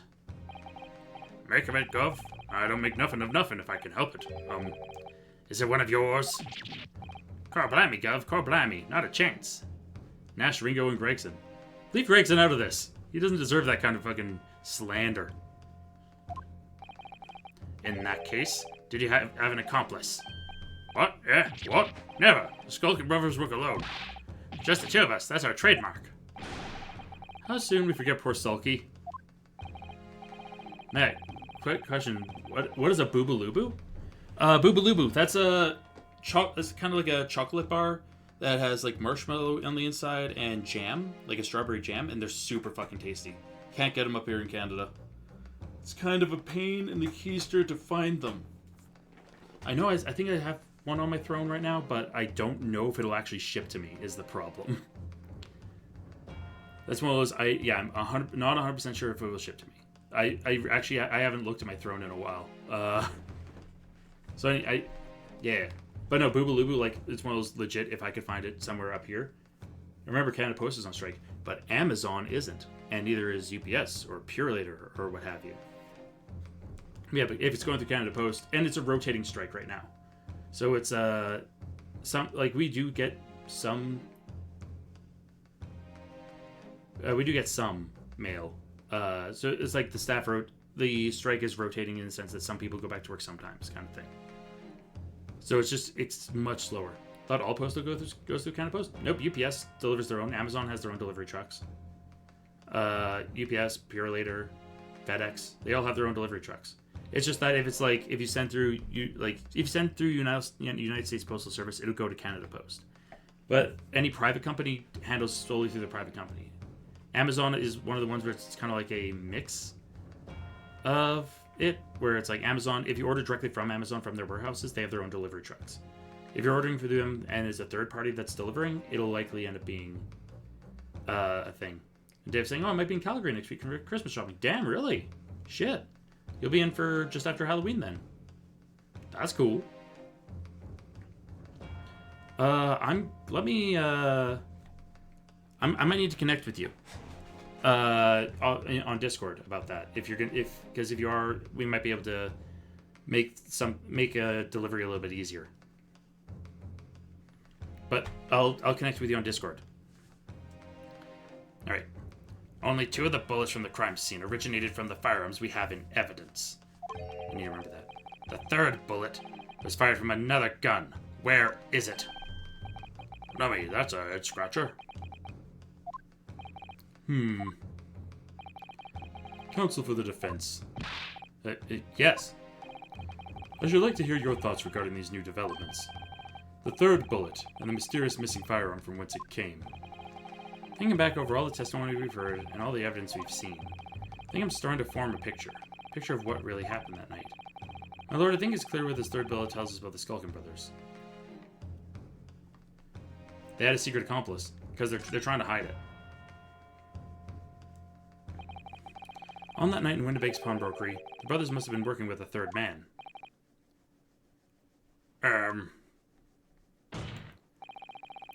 The witnesses are clearly doing their best to cover up the existence of this accomplice.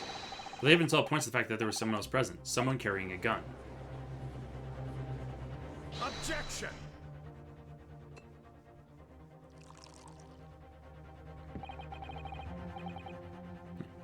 An accomplice, you say? Pigswill. Oh,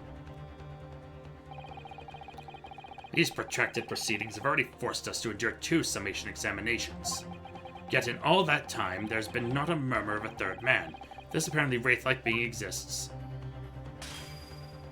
My hand! The court must be shown hard evidence. Without it, this fantasy will be crushed. yes, the green blood. It's the unknown man. Ugh! The prosecution demands answers on 2 counts. Firstly, proof, evidence, that this accomplice was ever at the scene of the crime.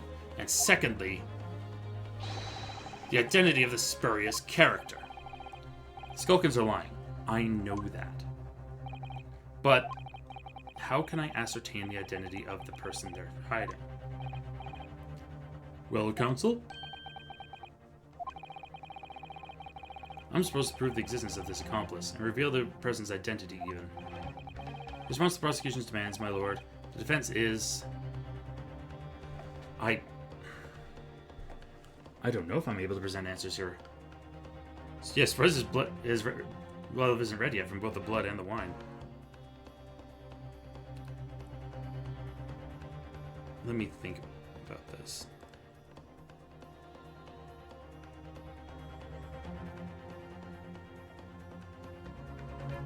I think... No, actually, yeah, no, the green blood. Miss XD, I think you're right. It's gotta be the green blood. I believe I can provide all the answers this prosecution demands. So, my Nipponese friend, despite the swimming eyes, you seem to think you have something to say. This promises to be interesting. Smack. I have to push forward now. There's no other option.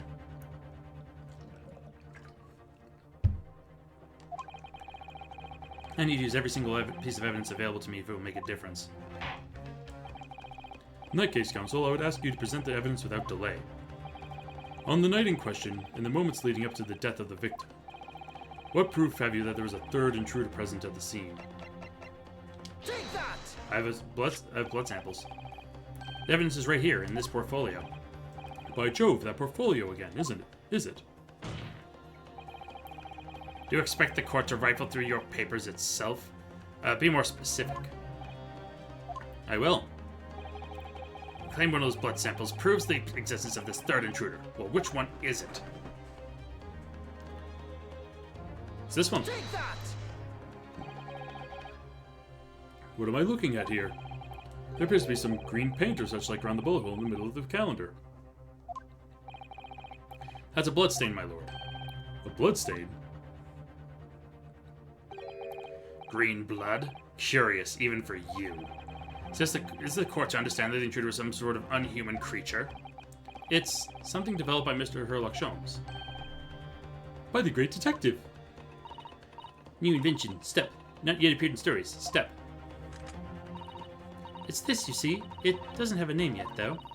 This fogger sprays a chemical that reacts with the different elements in people's blood to change its color.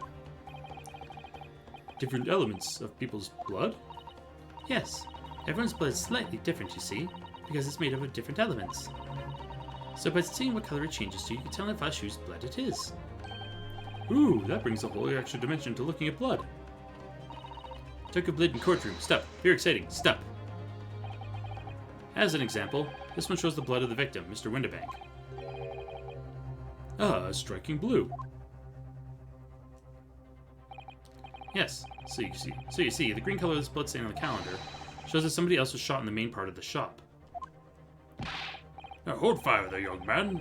Could be for some unrelated incident, couldn't it? No, it's not. It can't be unrelated. The date showing on the calendar is the date on which Mr. Windibank was killed. By golly! She's making things up. She must be a witch. I mean, she's not. She's an inventor and a doctor. Therefore, we can assume that whoever was shot on the same day. Then whose blood is it? Well, the Skulkin brothers in the stand don't appear to be suffering from any gunshot injuries. Which means it must be the blood of somebody else. The third intruder, in fact. Objection! Whose identity the court is still waiting to hear. You can't delay this any longer, my learned friend. Who is this alleged third intruder? I want to say it's Edgar Benedict. It's the only one that makes sense. Take that! The man's name is Eggert Benedict. Eggert Benedict? Who on earth are you talking about, Counsel? He paid a visit to Windibank's pawnbroker on the afternoon before the incident took place. When the accused attempted to deceive the pawnbroker into releasing this article into her possession. Dio? What impossible. If Dio's a suspect, it's probably Dio. Yeah, paragon of assholery, Grey Graves. We both know what he'd do. That's right. The man identified by the defense, Mr. Eggert Benedict, then attempted to take the article from the defendant by force.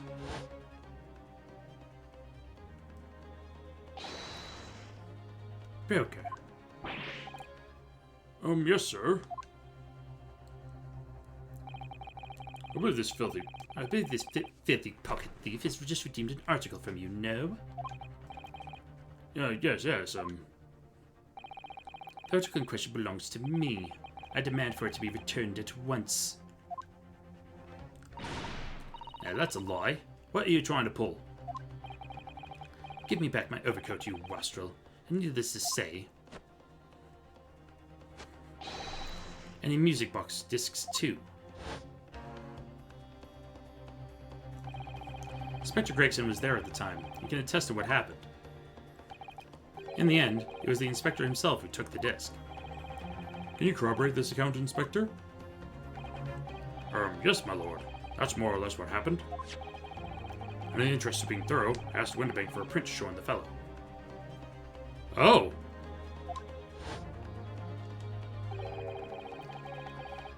Take it from one of his right-hand recorder gubbinses. Yes, that's him talking to Mr. Windibank that morning. And you claim this man is the brother's accomplice? Well, Mr. and Mr. Skulkin? What do you think? Never seen the geezer before in me life. On me life, Gov, on me life. Never seen him. Well, somewhat unsurprisingly, it appears our witnesses disagree with the assertion. I'm sure your lordship recalls my learned Nipponese friend's actual assertion, which was that he could prove the identity of the alleged accomplice. Yes, and I can. Then show us the evidence. I agree. We must seek proof that the clean-cut gentleman in the photograph is the filthy criminal you say he is. I can. The blood on the disc matches the blood on the wall. This is the last piece of evidence. I've had a feeling that something has been missing in this trial from the very start. But now, I'm going to drag it kicking and screaming into the courtroom. Are you ready to present your answer to the court then, counsel? Yes, my lord. The defense will present the evidence now. Proof that the man pictured in this photographic print was in fact the person struck by the third bullet. Take that! As I mentioned before, on the afternoon of the day in question, the defendant attempted, deceitfully, admittedly, to reclaim this disc from Windibank's. Which is when the aforementioned Eggert Benedict appeared on the scene, I believe. Can we just, I don't know? Well, yeah, that's how we lose. This man then attempted to purloin the article from the defendant's possession, no? That's correct, my lord. I myself was present at the time. It was following this that a minor incident occurred. But of course, sir. Here's the disc for you.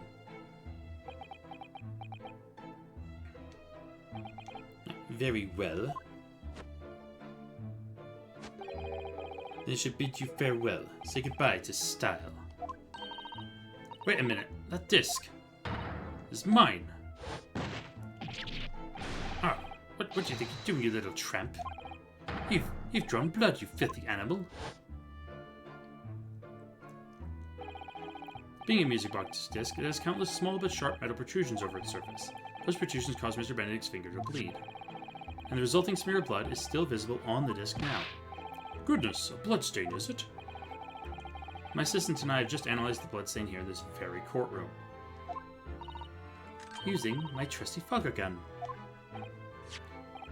Yes, and we added the results to this portfolio. I say. It's green. It's exactly the same color as the blood around the calendar. The evidence is conclusive. The man calling himself Mr. Egbert Benedict, who was in Windibanks earlier in the day, is the accomplice who was present at the scene of the crime that same night. There's someone else there. Look at those two brothers now. They're sweating buckets. What are you talking about? It's boiling in here. My lord, it is the opinion of the defense that Mr. Egbert Benedict should be summoned to the courtroom to testify. It would certainly seem that we can ill afford to ignore this gentleman's apparent presence. Objection! This has gone on long enough now. This flagrant ignorance of the mechanics of law. What? Sherlock Sholmes, you say? Yes, I've heard the name. The protagonist of a series of short stories for the vulgar classes, a god of detection of some such. Trying to save the Mario Brothers knockoffs? No, if anything, I'm trying to get them to indict their accomplice. Huh. And now you employ chemical substances devised by this fantastical persona in the highest court in the land? Do you expect us to take you seriously? The samples made by this plaything are not fit to be called evidence. So the bloodstain turned a shade of green. What of it? Here's to you successfully proving that no other blood in the world would turn the same color. Ah, well... Foot! And pray, do not even think of suggesting that we should take Mr. Sholmes' word for it. Ugh. Look, at least he put his foot back down. Is the concoction of rubbish? Oh no, I mean, he is a great detective. What are you talking about? We can't let him get away with that. Ugh. I knew it would come to this. Of course, Mr. Sholmes' invention isn't going to be recognized by any official body. But, what other choice did I have? I'm just remembering what Father Christmas over there said before. About how he was temporarily suspending the summation examination. Ah. In other words, the examination isn't over yet, is it? Good grief. What did you just say, young girl? In a summation examination, the decision as to whether or not the trial continues is in the hands of the 6 jurors, isn't it? So the way I see it, it doesn't matter what certain other people think of Hurley's invention. At least, not for now. Yes, she's right. Young lady, you have quite the devious mind. It really just comes down to one thing. To one thing. Whether these ladies and gentlemen to the jury are convinced by what you say, Runo. The question is, who were Bros Ops? I mean, that's a good question, too. Is that about right, would you say? Or did I misunderstand something? Unbelievable. Mr. Sholmes' partner is a force to be reckoned with. Dr. Liam, you gotta go. All good, dude. Thank you for stopping by. It was good seeing you. I hope you have a good rest of your weekend. Iris Wilson, sharpshooter. After that shrewd priestess of the situation from an entirely unexpected source, it must be acknowledged that the previous summation examination is yet to reach its conclusion. This is absurd. Ladies and gentlemen of the jury, the court now looks to you for your final leanings in this matter. As proud citizens of Her Majesty's Britain, I'm sure you will come to fair and just conclusions. So then, state your final decisions in turn, please. Not guilty. Not guilty. Not guilty. Guilty. You know what? Guilty. Not guilty. Damn! Boom. Yeah! We did it. 2 call guilty, and 4 call not guilty. One of them is Russian. Such is the outcome of the summation examination. Objection! My lord, with all due respect, this is an outrage. The prosecution refuses to accept this decision. On what grounds? If these jurors are persuaded by some half-baked concoction devised by a pretender to real police work, then they are too ignorant to be trusted with the judgment of anyone's guilt. I'm sorry, Lord Van Zieks, but the outcome of the summation examination cannot be ignored. This trial will continue. Arrgh. He's so mad. It breaks his heart.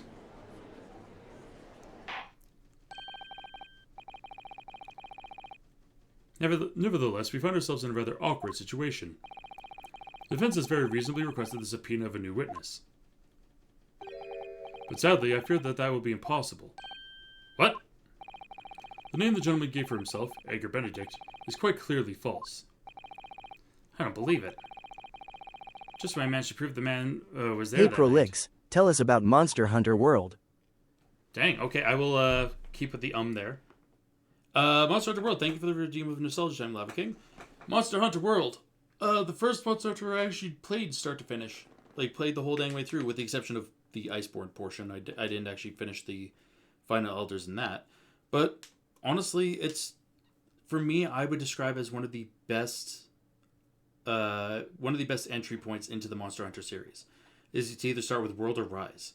It is really well modernized. It has has a good pile of quality of life improvements over the older games. It is a ton of fun, quite simply. It has a good wide variety of monsters to hunt. Good wide variety of biomes. If you're gonna play World, absolutely get Iceborne as well, because you want to be able to get the whole way through. Just don't go for the false hope of the Defender armor in the early game. But all in all, I know it's fun. It's fun to play. It's snappy. It's just good. It's so good. 9.5 out of 10. There's a couple foibles with that bug me, but other words, phenomenal game. Phenomenal. I'm gonna take a moment to have some water.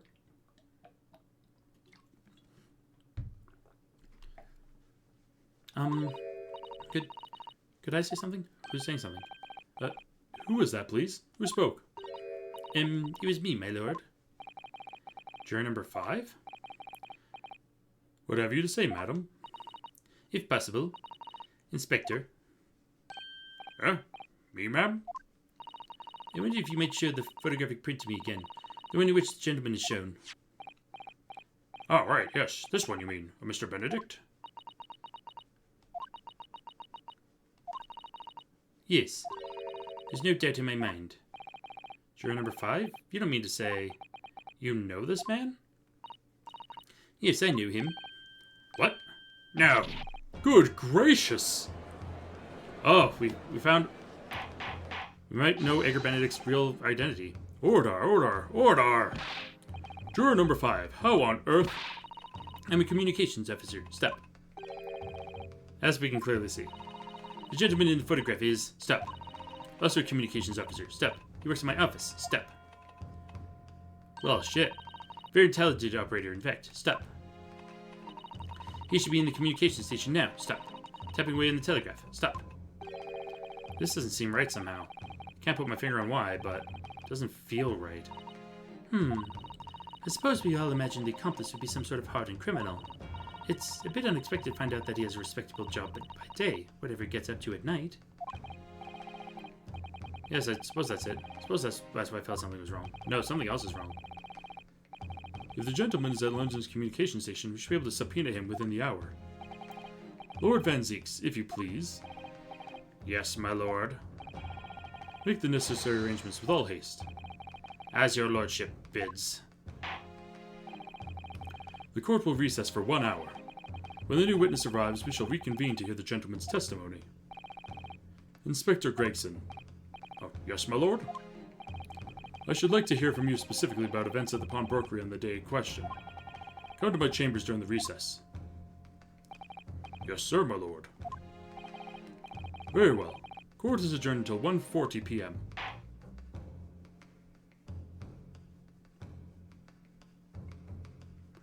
And that is probably where we're going to wrap up for stream today. That is, got through 2 parts, and from what I understand, I think there's 2 parts left in the case. It's a very good stream. So we should be able to wrap this game up next stream. And essentially, wrap it up just in time for Crewvember, as it were. For Crewvember to start. But what I'll do, let's... for Crewvember and Wazzy's streams. Let's go to the end stream. Thank you all so very much for stopping by. I appreciate you all. You're all wonderful folks. I see... Yeah, Miss 60, please go sleep. Please rest. I hope you all have a phenomenal rest of your weekend. Have a really good time. Just have fun. Stay healthy.